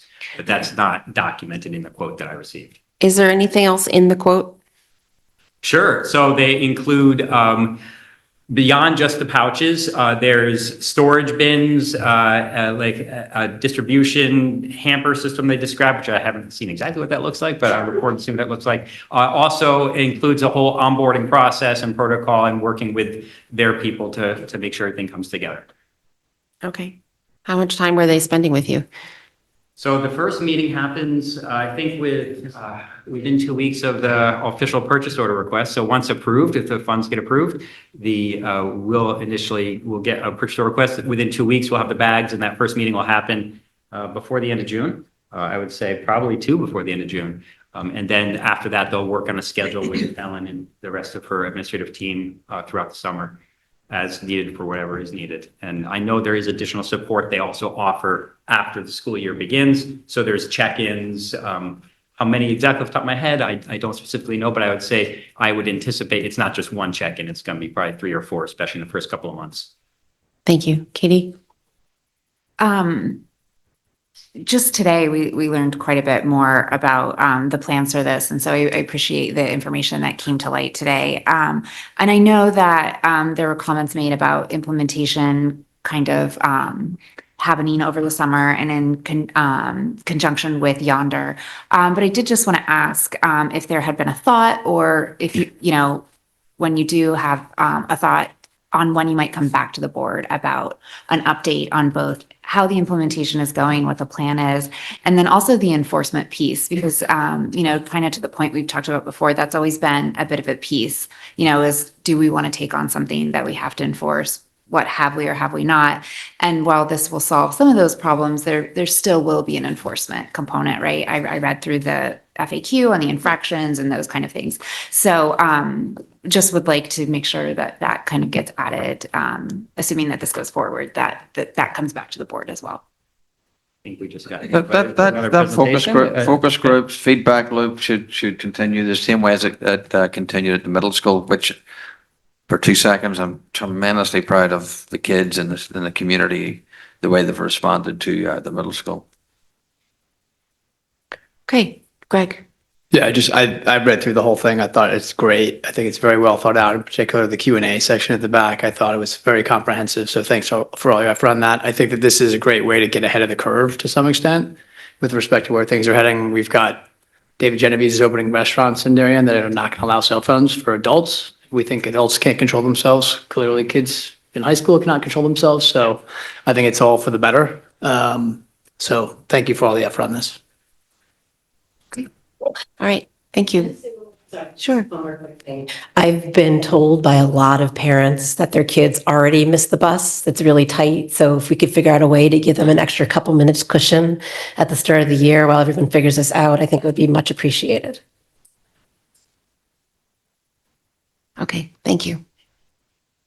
Okay, with that, we'll move on to discussion and possible action on year-end spending and fiscal year 26 budget modification. And that, of course, is a little bit of it's related to the previous item insofar as we'll be talking specifically about the bags and how to, if and how to fund them. And Yes. the next, I'm sorry to interrupt, but the next item too, because there's an update on the fiscal year 25 and 26, I guess, is what I'm trying to say. Like we should. Yeah, so there's different ways to fund it, whether we do it in 25 or 26. Yeah. Sorry. Okay, Rich. Rich is going to explain that. Sure. So you have three options in terms of cell phone bags. You can choose to purchase them out of surplus from this year. And so the April forecast was a positive balance of 575. The board did approve the purchase of 11 ViewSonics. So we're about 520. When we do the May forecast, it'll probably be about $6,000 or $7,000 better, but pretty much straight in line. So you could draw down on that 520 for that approximately $33,000. The other option is you can make a modification to the fiscal year 26 budget. We did highlight some areas of some positive areas. So there was an adjustment to buy a couple of the K-3 literacy books early. That was about $40,000. Mentioned in a recent curriculum meeting, the stamp testing will not be used at the middle school. So it's about $7,000. We do have 50 ELP tuition deposits for next year, which is better than expectation. And so there's a positive balance, expected positive balance there. So within that budget, we're looking at, as of right now, about a positive $51,000 to the budget. However, obviously, we don't know whether or not our turnover will meet expectations. Currently, we're about 367 against 634,000. The budget did assume a math teacher and a Spanish teacher would move to 5 sections. Currently, that math section will move to 5. There has not been a Spanish resignation, so that at this point will not move forward. And then obviously the board still has to set elementary class sections over the summer. And so depending on how that shakes out, that could either be positive or negative. And then obviously the third choice is to not purchase the bags. So you really have a choice of if you want the bags to buy them out of the surplus this year, or you can amend the budget for next year. Okay, great. Go ahead, John. Just in Alan's board bulletin that we got, I guess, Monday, there was some discussion about shifts in ECR for fiscal year 26 as well. Sure. But you haven't included those in the memo. So as of Friday, I think it was Friday last week, the state legislature has approved the 40 million that was originally earmarked only for fiscal year 27. They are putting it in fiscal year 26 as well. And so the 40 million that was granted this year, the budget that's supposed to be signed by the governor includes it in 26 and 27. So if we budgeted a 65% reimbursement, the budget with 40 million in this year is about 72.8%. In terms of reimbursement. So that's an extra $250,000. If everybody's expenses were identical to this year, probably everybody's expenses will be higher than this year. So we probably won't get 72.8, but you're probably looking at something between 70 and 73. And obviously that depends on when we file with the state in December and March. But I would imagine that our excess cost reimbursement will be somewhere between 160 and 260,000 better than anticipated. And that was not included in the memo because this was late development. So and it hasn't been passed. It hasn't technically been signed yet by the governor, so it's not 100% official, but all signs point to the 40 million being added in fiscal 26 as well. So that's another pot of money coming in for fiscal year. About 100. Likely. Yeah. Okay. Yes, important to know. Any other comments? Go ahead, Joanna. Since it seems like there's a bunch of different options here, how are we going to do this? So I think ultimately what the board has to decide is if they want to purchase it and if they want to do it out of the surplus or out of next year's funds. We can either do it as a series of motions, and those motions can succeed or fail. Or we can have a sort of discussion now about where people want to do it, and sort of queue up how we want to vote. I would love to hear if there are implications. To me, this is a fiscal year 26 initiative. It makes sense to purchase in fiscal year 26 and there is capacity. So I'd just be curious as to whether or not there's an implication to waiting. That's for you guys. Madam Chair, sorry, waiting for which part? To purchase in fiscal year 26. So there would be no issue if you chose to purchase in 26 with 26 funds. The board would just have to amend the budget, which is something that the board's done in the past. So it's almost like doing a transfer before the budget actually opens. Right. And then, we'd issue the purchase order. The items just really shouldn't be received until July 1st, which is pretty much the timing you're looking at anyway. And so then when you were to see the budget in next year, when we kind of like open it up, you'll just see that shift in the line item. So you'll see an increase in the high school's teaching supplies to account for the purchase of the bags, and then a decrease, and we would recommend textbooks at varsity 19. Okay, so that seems to make sense. Any other comments? Yes, Dave? So And then Robin. I know there's not a motion, but sort of a seconding the sense of the motion you just put out, sense of the meeting, like I'm fine for the bag, I'm fine to do them in 26. Okay. Okay, same. Okay, Robin?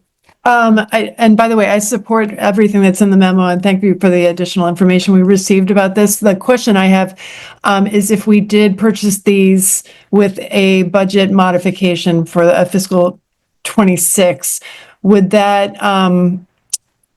have an impact on whether the Yonder team would be able to help do the onboarding and training over the summer with the staff? No, so I mean, we can still issue a purchase order actually now for the items from fiscal year 26. You just can't take possession of them until July 1st. Thank you. Okay.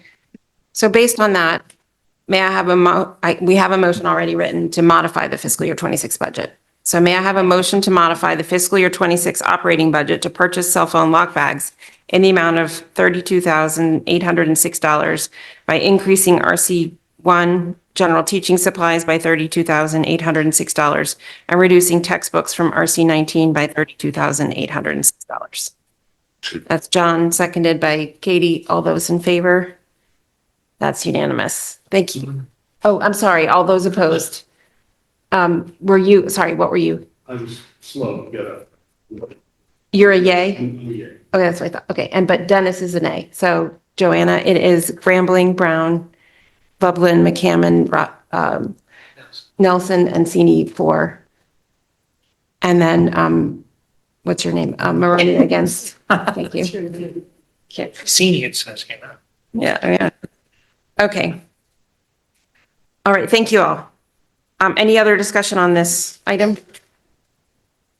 Nope, perfect. Madam Chair? Yes. May I invite Julie to the table? Is that okay? Certainly. Julie, just want to. For okay. Just for this discussion. For the Barbara Harrington Fund Awards, And okay. Julie's actually assistant with the strategic plan. Oh, okay, great.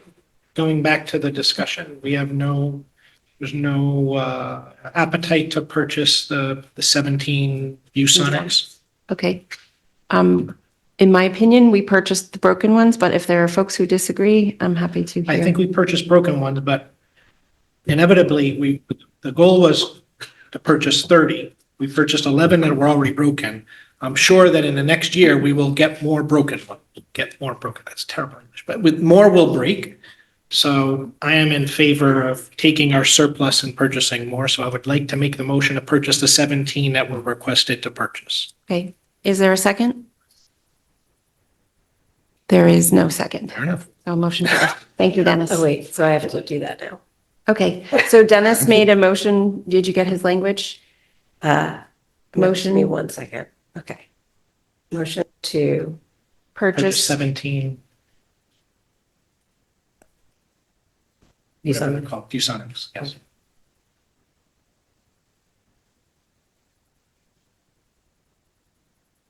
And then there was no second. No second. Okay. All right, Barbara Harrington Fund Awards, Mrs. Ford. Just a word of appreciation. Thank you on behalf of the committee. Thank you. Oh, yes. So good evening. I have the pleasure of announcing that the Darien Advocates for the Education of the Gifted have awarded just under $7,000, 6 grants to educators across ELP through high school in various projects this summer for professional learning and curriculum development. And we want to express our sincere gratitude to the DAEG, particularly the Executive Board. Vern Posey, Michaela Atenito, Carolyn Comfort, Whitney Kreutz, Kristen Harris, and Jessenia Leon Chen. So thank you very much to the DAEG for their generosity.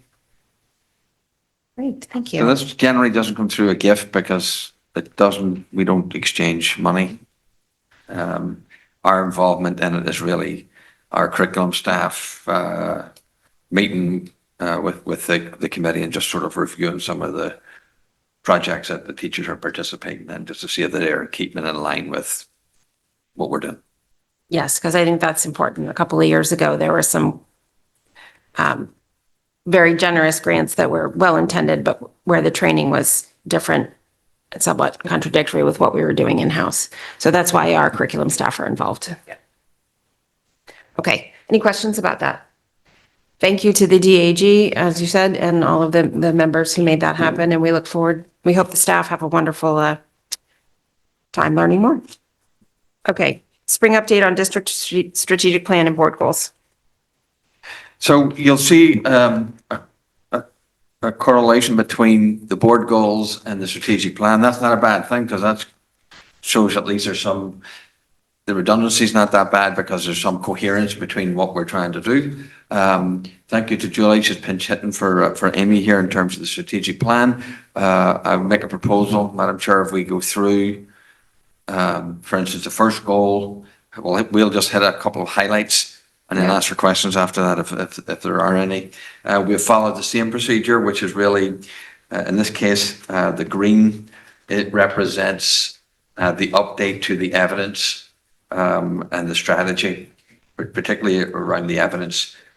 We have utilized the same sort of progress monitoring, green, red, orange in the process. And with your understanding, we'll proceed that way. I just want to mention that the communications committees, what they had asked to put in here was put in here. And you can see that, you'll see that if there's any changes to strategies or actions in the color, that will be the communications committee that has been embedded, the whole set of strategies and metrics and stuff in there. Great. If that makes sense to people. Okay, so I agree with your plan. Let's just hit the highlights. If there's any questions, goal by goal, we can do that. Okay, perfect. So beginning with goal area 1, enhancing teaching and learning, successful implementation of our new educator evaluation plan.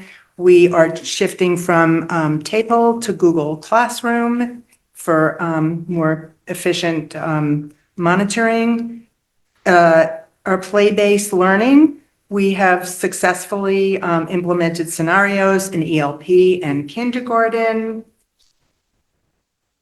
As you know, we've adopted the inter-reading pilot. Thanks to the board's support of EduPlanet expansion, all staff have access to EduPlanet, which is allowing for differentiated instructional plans based on district curricular. And the update for what's completed in EduPlanet is linked in 1B.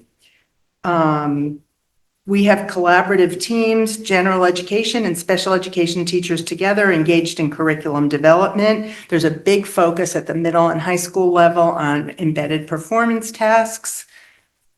One area that we still have some work to do is in 1C, gathering professional learning feedback from PDAC. We want to develop new forms for that and new procedures. And we are working on our teaching and learning hub, so that's still in development. One of the strengths is more teacher voice in designing professional learning this year. Those are the highlights for goal 1. Okay, any questions about goal 1, Joanna?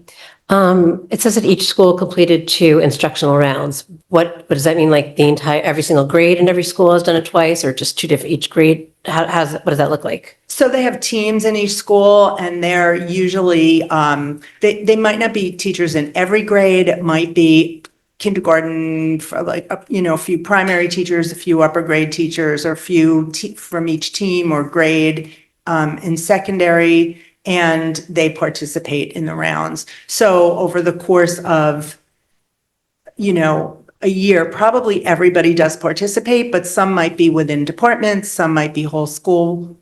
But that's how that usually works. So for instance, a high school or middle school, you're not going to get every teacher to be able to participate, either be on a visiting team or be the classroom teacher. So they were 2 experiences. They covered as many people as possible. That was the intent, to get as many teachers. So each round is one.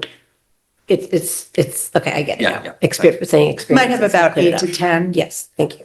Staff members.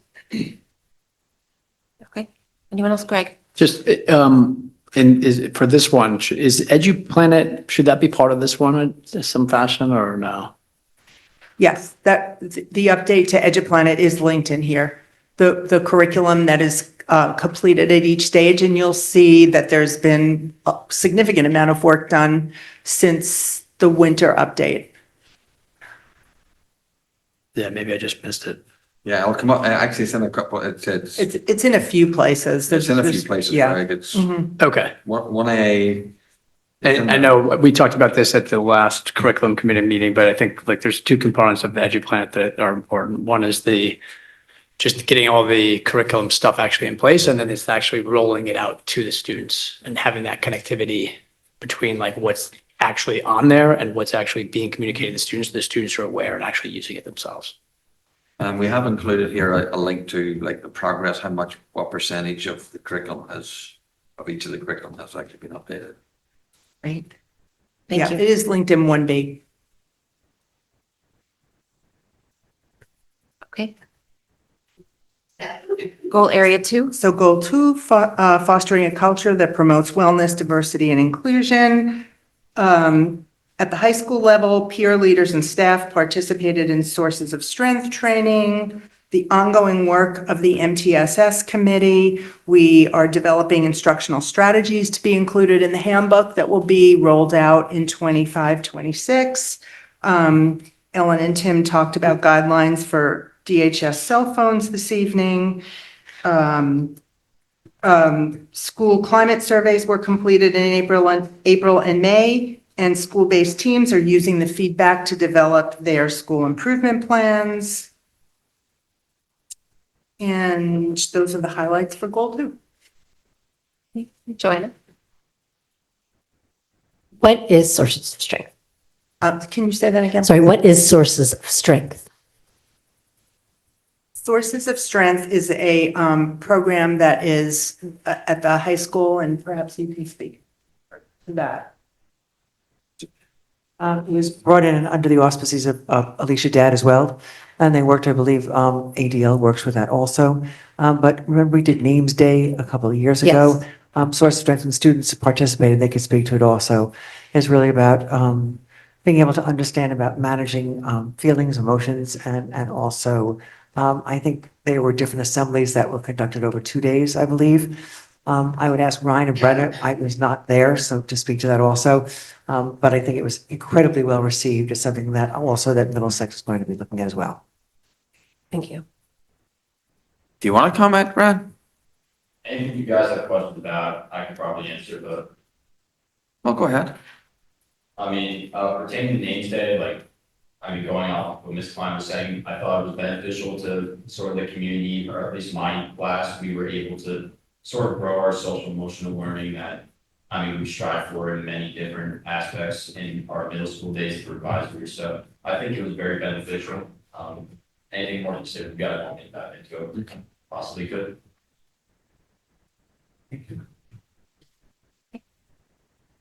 Okay. Goal 3, balanced definition of success through the vision of the graduate. As Ellen mentioned, the NEAS report reflects progress in vision of the graduate integration, and the vision of the graduate competencies are aligned in the performance tasks at the secondary level. Seniors are finishing their capstone experiences and sharing reflections, which also include VOG alignment. And those are the big highlights. Okay, questions on goal area 3? You'll notice over to the right-hand side, this is just an example of some of the kids at Royal, their version of the vision of the graduate. Okay. It's not an exemplar of an elementary school, it's just an example of one. Thank you. Goal area 4. Goal 4, expanding the professional capacity of staff. This evening you saw the members of our Aspiring Leader Academy, so that's been a huge success. The Into-Reading pilot teachers have planned and co-facilitated professional learning for their colleagues this spring in all grades. There is continued educator participation in Board of Ed curriculum committee meetings. There's a focus on teaching and learning at the administrative retreat that's being planned for this June, leveraging high-quality feedback. And those are our highlights for Goal 4. Okay, Joanna? This is also mentioned, I think, in Goal 1, that you are looking to replace the TEPL, like the state evaluation, with a new platform. Is that something that will incur costs, or what does that look like? So we are actually saving about $12,000 a year by moving from TEPL to Google, which is basically free. There might be some small cost. So it's through Google? Yeah. Thank you.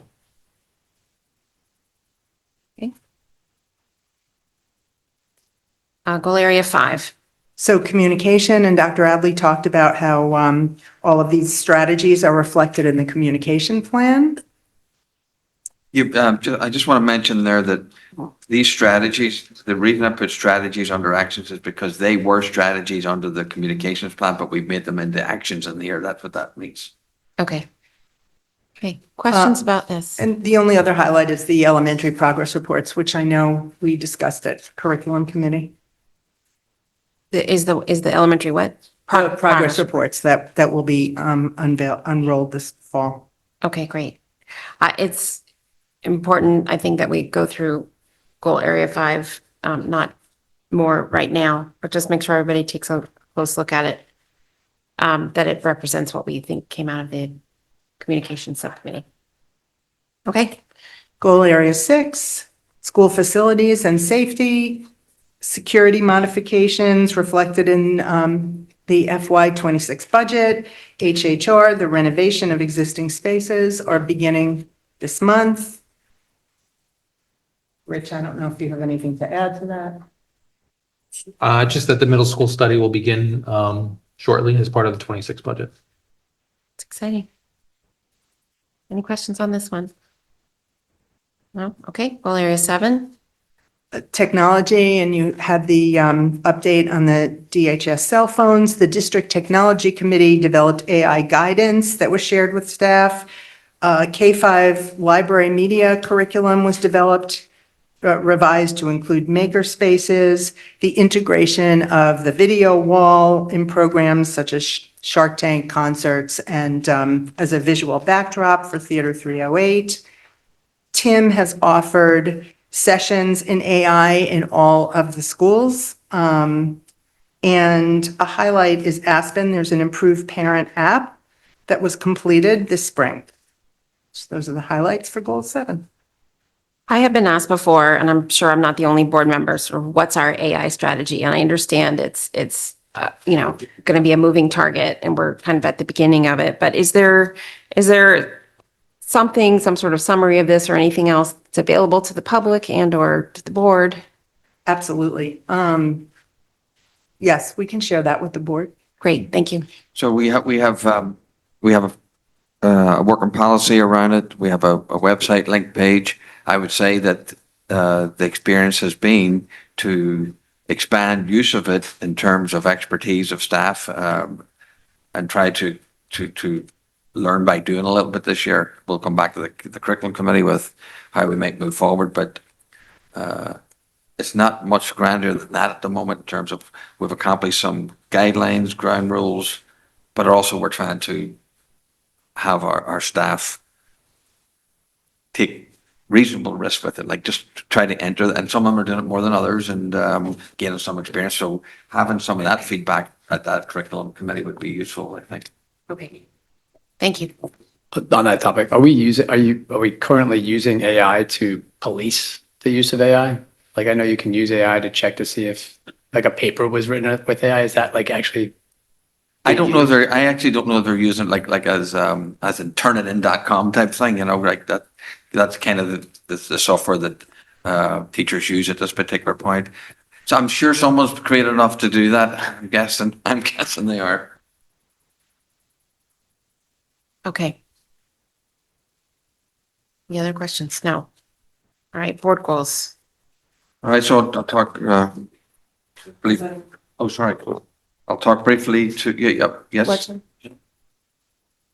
I just want to go back to Joanna's question because I wanted to make sure that I was accurate, okay? On resilience checks, I did reach out to Alicia, and it does deal with resiliency, connection, and wellness. And she just wanted me to emphasize also that it's about building strength and generosity, physical and mental health for students. And it's a sentence, basically. Yes, yes, exactly. Okay, thank you, Shirley. May I proceed with the proposal? Please. Okay, so metrics and indicators, the board had agreed on goal area 1. There's still discussion on what 2 to 7 would look like, and administration has some suggestions for that, but that's going to have to be a next level of work for the board. The technology usage and efficiencies and what we're tracking, that was part of the communication report, so they had identified some metrics to track the use of technology, so we have those in place. Alignment to the strategic work, I think the big ideas are all in there that we've talked about many times, and I think that's a good thing though in terms of the alignment of the work.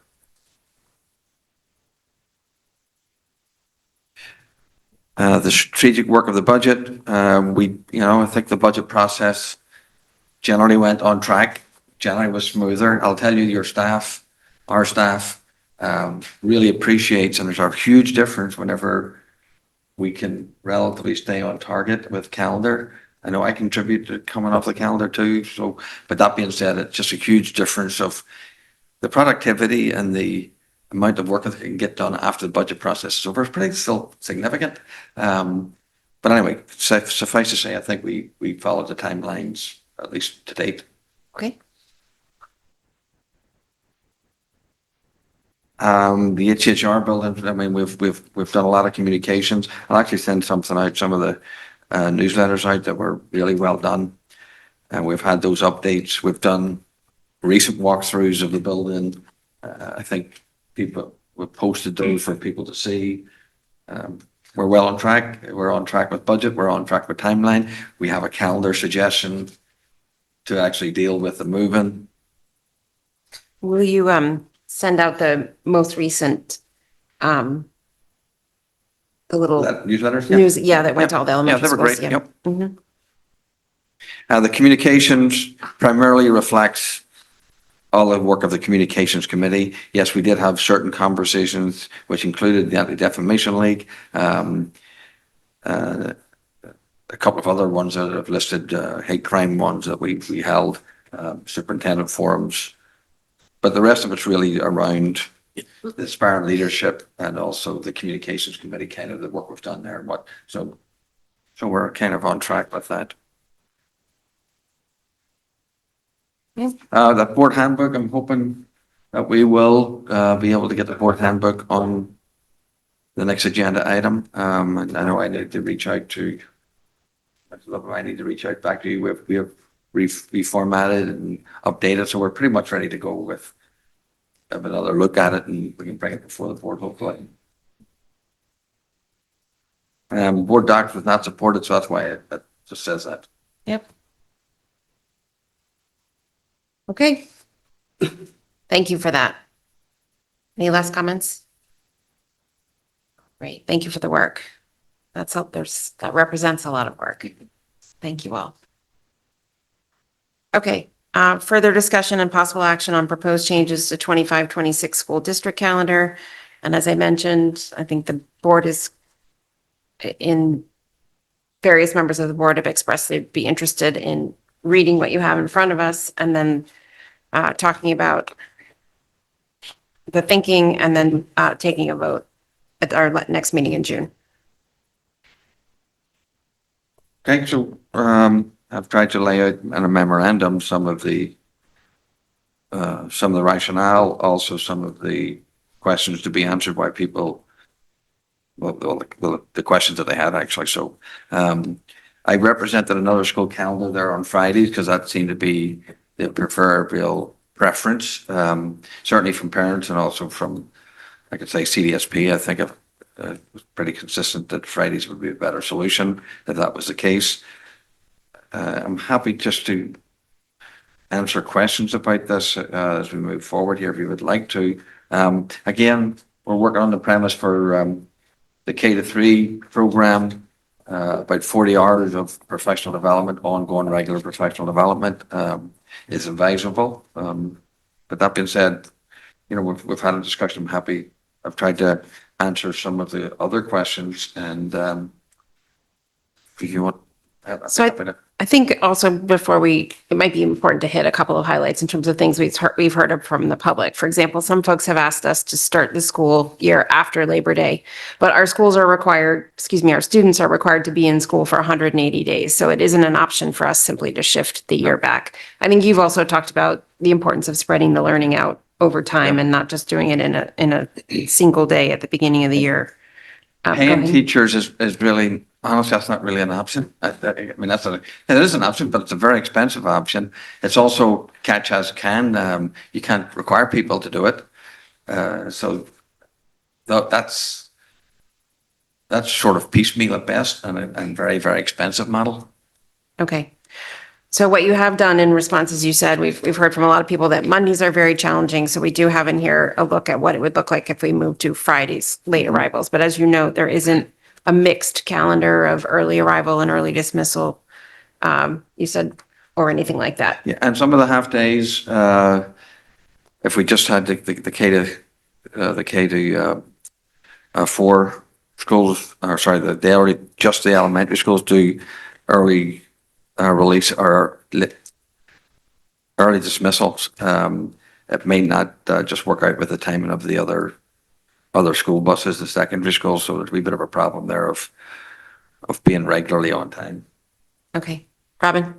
I just wanted to ask about that specifically, Alan, because in the memo, you did mention as an option that if we just did 6 early dismissals for the elementary schools on Fridays, to me, that might seem to address some of the concerns just overall that we had heard from the parents' emails, and it was a pretty minimal cost that I thought maybe we should talk about a little bit more, or doing something like that and maybe having some of the full day professional development days that we already have and having them maybe more focused on K-3 literacy and maybe less time on some of the other topics that we normally would do, just to kind of have a compromise that would be easier on families.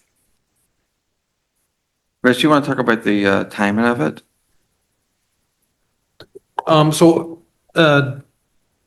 Early dismissals, I mean, they can happen. We obviously do them for conferences.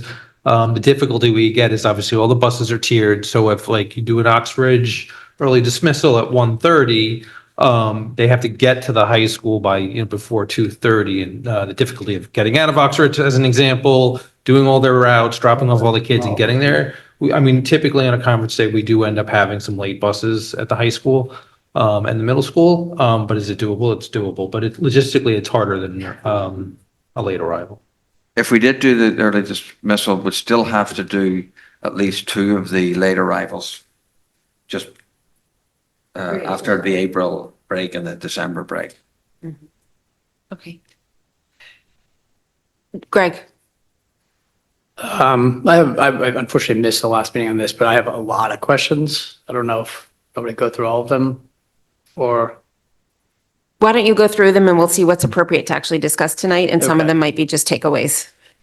So most of it stems from I struggle with the idea of sacrificing student education time for professional learning when we already have lots of professional learning days on the calendar. I think number one is, why aren't we using existing professional learning days? And I'm not sure what's currently on the agenda for those days, but I would think that we would start with whatever's on the agenda for K through 3 for those days and replace it with this new priority that's been mandated by the state. And if the state is mandating other things, we have too many mandates. Can't do them all at the same time. And we need to make sure that our kids are getting the appropriate level of education and time in the classroom.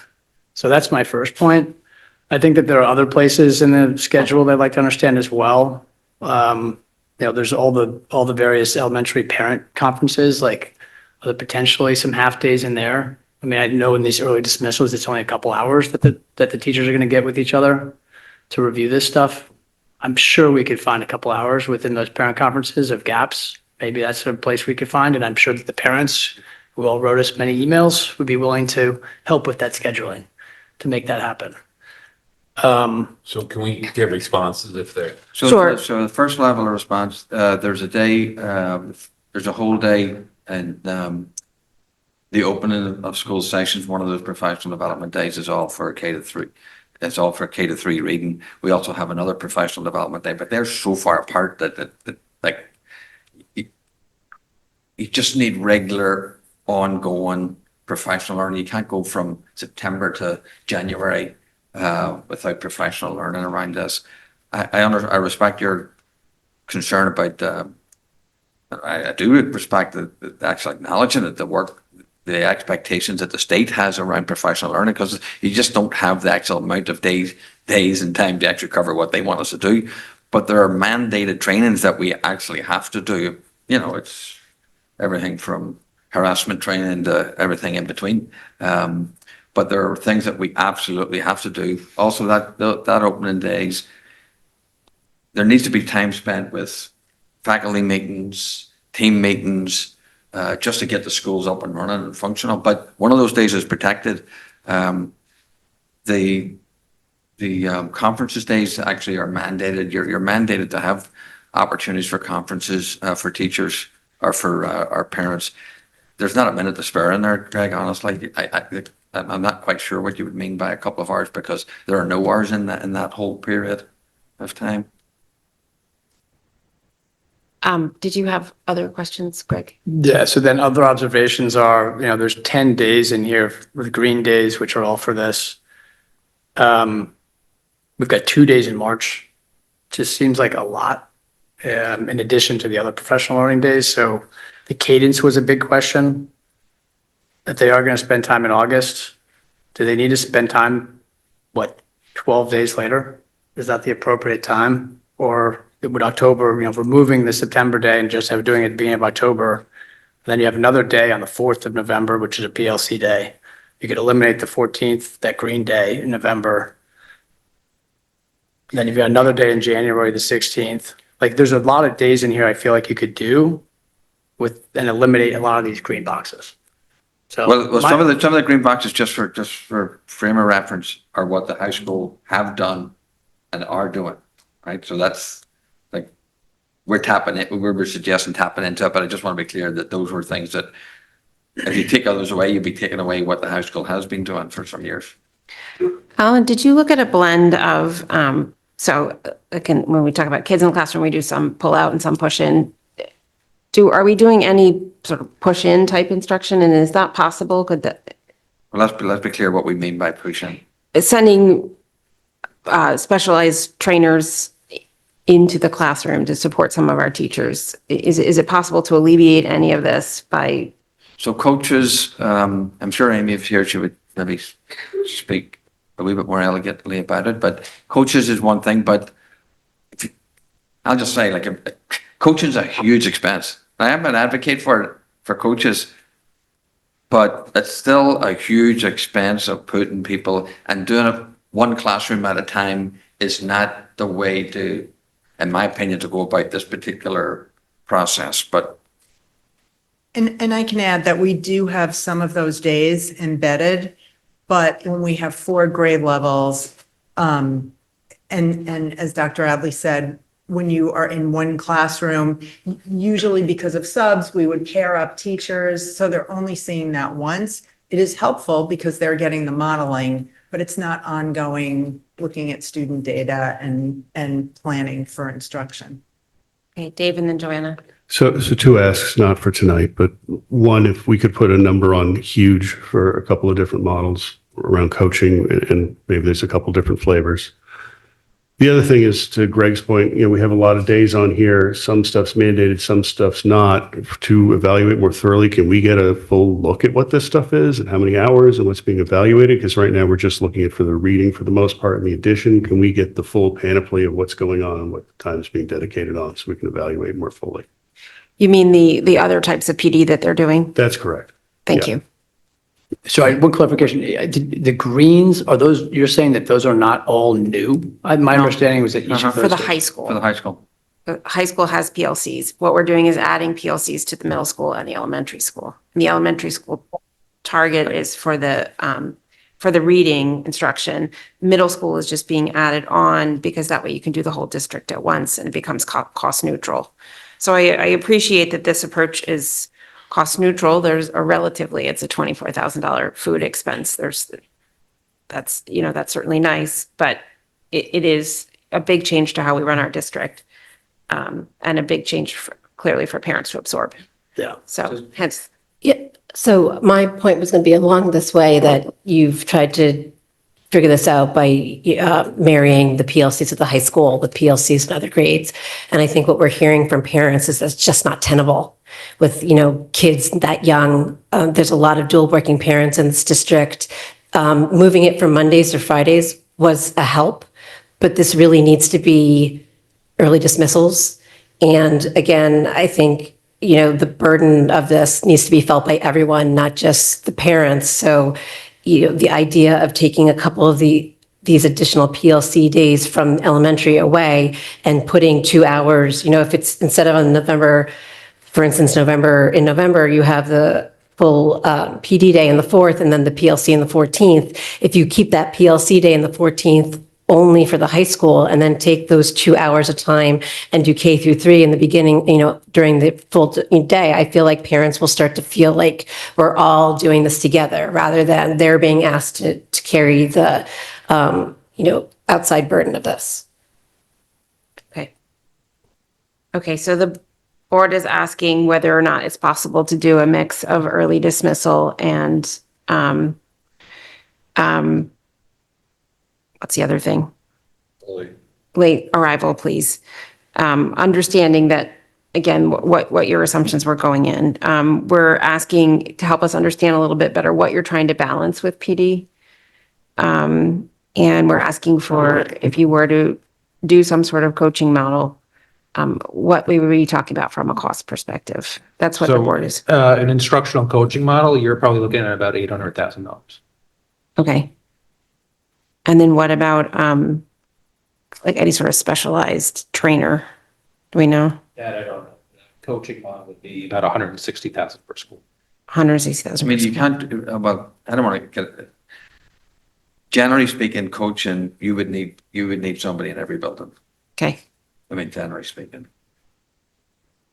But I thought that would be a non-starter. We're talking about student facing. We've already reduced staff members. Right.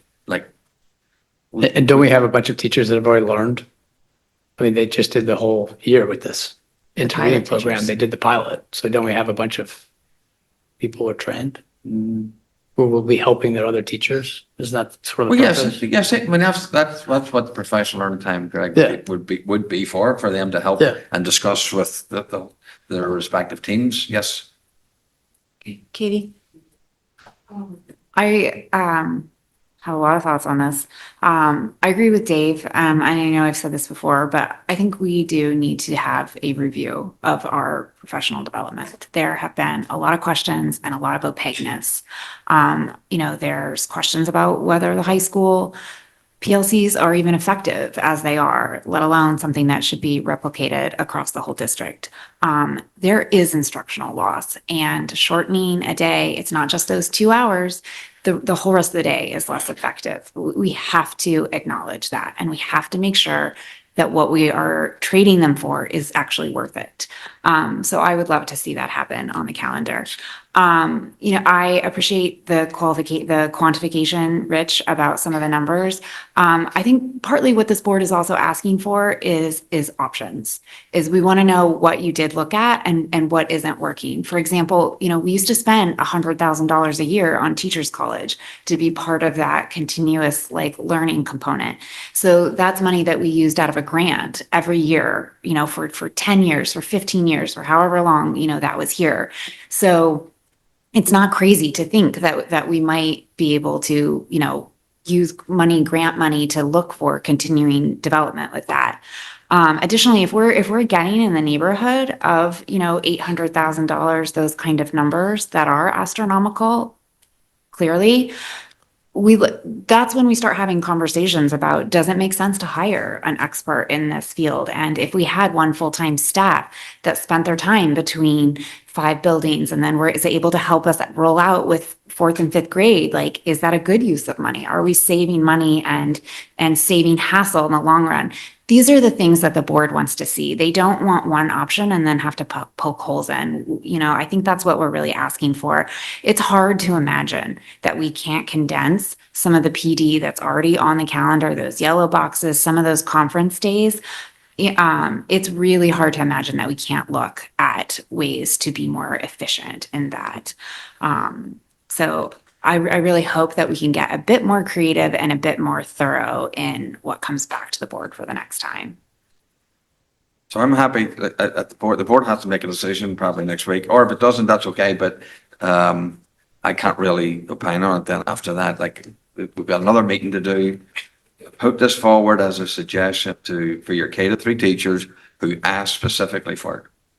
And to me, they're reasonable suggestions. If the board doesn't like them, then that's okay. We give it a first shot and we move on to either talk about the K-3, the move-in part of it, and the other dates stay as they have. That would be my suggestion.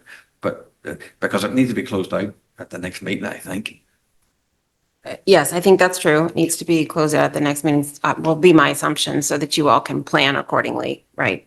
And so that people can understand what's happening with the school year. So the goal would be to get some of the information that's been asked for.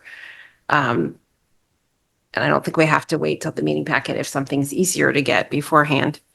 But I think it's not just that the board doesn't like it. There's also some community concern. I think it's important for the community to understand that this timeline is really fast and we're put on a timeline. And so while we absolutely support the conclusions that the literacy group came to in selecting the new curriculum, we are moving on a very fast timeline, and it is critical that our teachers get trained.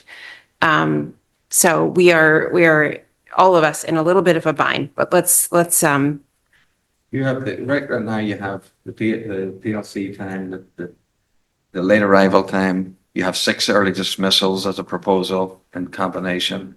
I'm not too sure how many more I'm going to be able to bring back, to be honest with you. I think just the information we asked for. Thank you so much.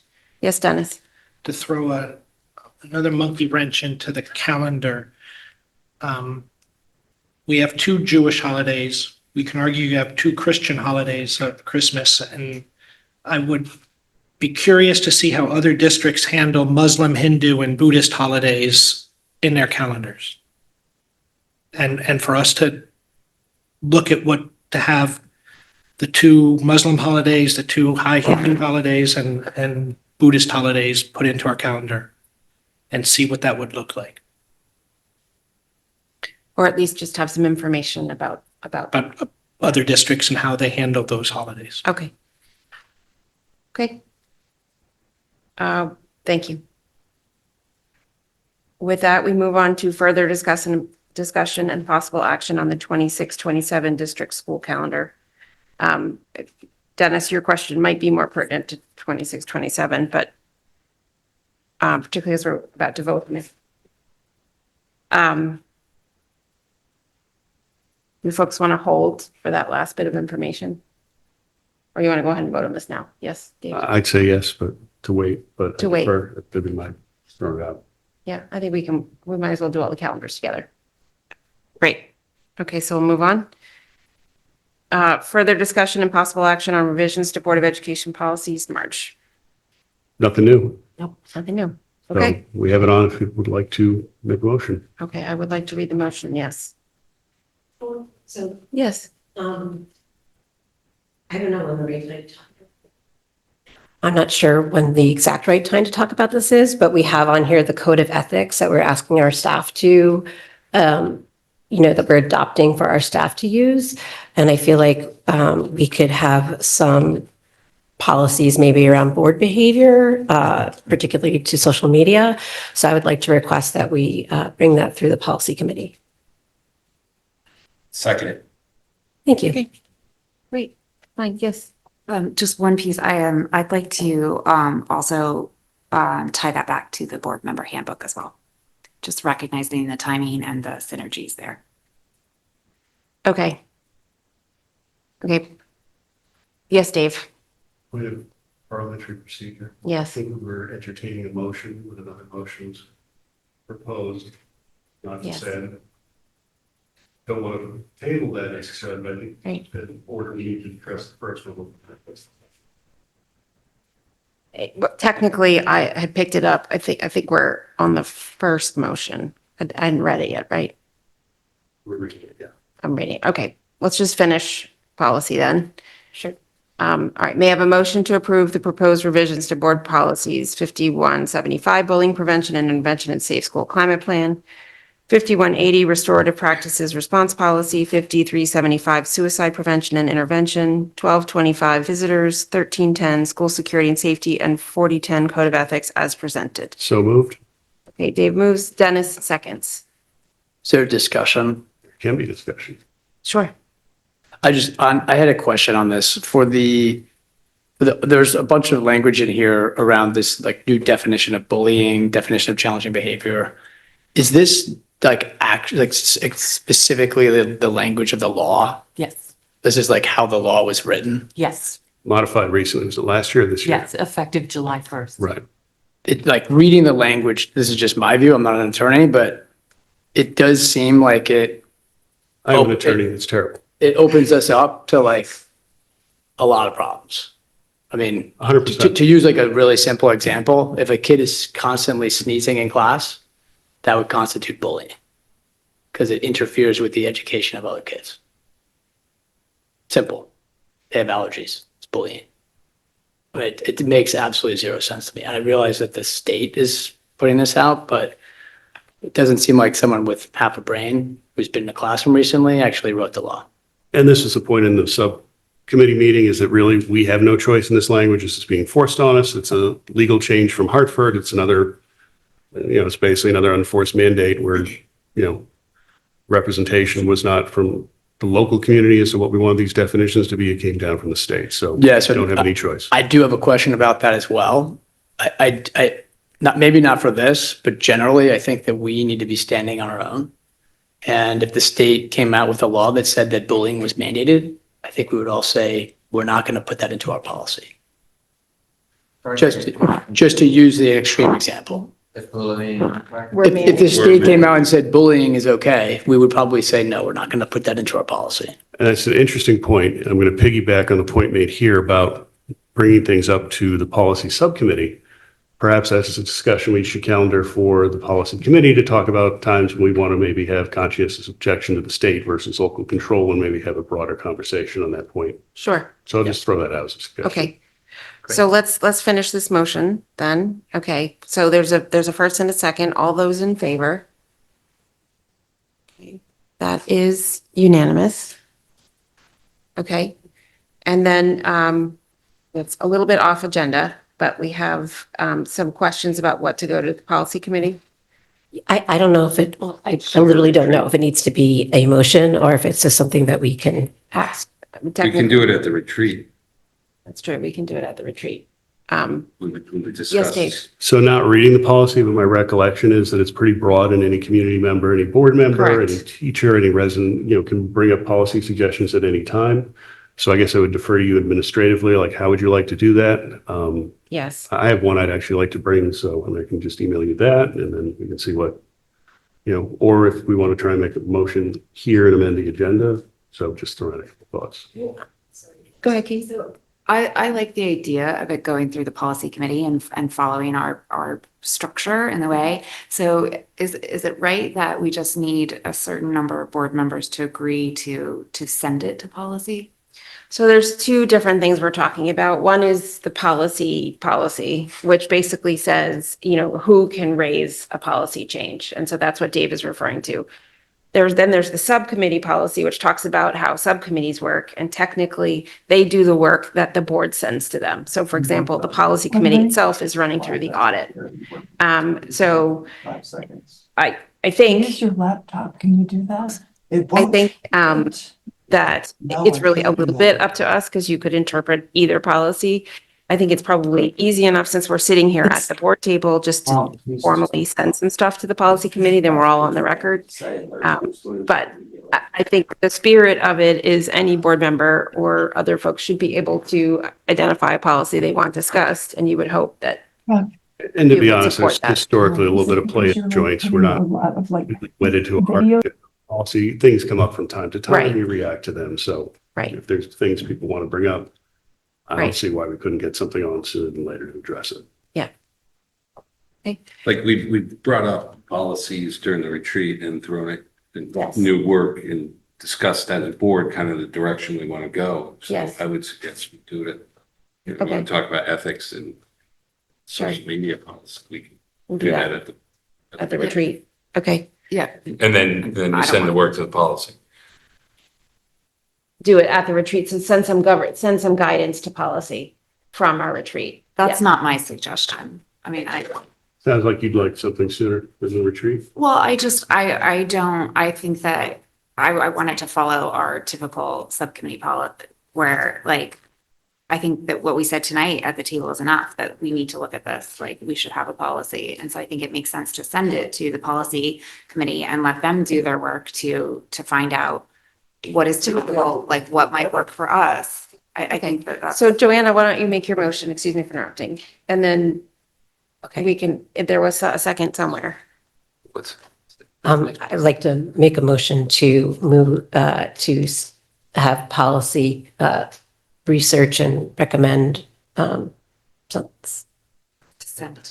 like to send sorry, I'm thinking about I have to type this too. Oh, okay. Yes, you do. Okay, I think I heard you say you are interested in the policy committee looking at code of conduct and specifically social media. Thank you. Okay, Motion for the policy board the policy subcommittee to develop a social media policy for board members. all right. The only thing I would say is they should look at, Okay. review it, because sometimes we find, there might be different ways. But Review a anyway, possible. okay. Yes. Okay, so you've made the motion, you're firsting yourself. John, are you a second? Not for that one. Not for that one. Okay. I am. Katie is a second. Okay. All those in favor? When's the next policy meeting? Technically not till September, but you could, you guys can call one. But I'll defer to you, Dave, on the timing. But let's see how this progresses. Okay. All those in favor? I'm sorry, could somebody please? You want to reread the motion? Motion to ask the policy committee to review a possible policy on social, see, this is hard to type and think at the same time, on a social media policy for board members. Is that That's right? fine. But there's no date or anything in that motion. It's just. There's no No, date it's on it. sending in the motion. word. It's just sending the work to the committee to discuss. And you guys can figure it out. Does it preclude us from being able to talk about it at the Retreat? No, it retreat, does which is not. before the next policy committee meeting? It does not. Currently I'm just scheduled. trying to figure out. It does not preclude us from talking about it before that. It's just an acknowledgement that the policy committee would take it on. Okay? All those in favor? Okay, all those opposed? All those abstaining? I'm abstaining because I just hopped on. Okay. Did you, I don't feel like voting. you abstained? Okay. Can we take up new business after 10? Yeah. New business. Oh, it's 10:15. Let's go. Who voted what? Yeah, we did. Okay, so, Greg, can you guys just raise your hands again for Joanna? Sarah and Dennis abstained. No, you're not Dennis. Sarah and John abstained. Okay, And everyone else. all right. All right. In the future, we need to revise the agenda. It's a little bit off topic. Sorry. It's okay. Okay. With that, we actually have executive session, so don't pack up too fast. Next up is follow-up action items. Yes, Katie? Thank you. Thank you for this, very, very tiny leaf printed, sheet. I noticed that there are a couple things mentioned specifically about curriculum on here, and I wanted to also note that in the curriculum committee meetings, we had also discussed revisiting both handwriting and typing at the elementary school. If that could just be made a note of as well. All right, public comment. Good evening. If anybody in person or online would like to participate in public comment, please approach the podium or use the raised hand icon and wait to be recognized. Once recognized, please state your name and address for the record and note that you have up to 3 minutes to comment. We have no raised hands at this time. Okay, with that, I will I have to read this motion. May I have a motion to adjourn to executive session for the purpose of discussion concerning non-affiliated employees' salaries pursuant to Connecticut General Statute 1206A. So moved. That's Dave, seconded by Dennis. All those in favor? It's unanimous. Thank you all. Sarah and Robin, I'm going to be ending.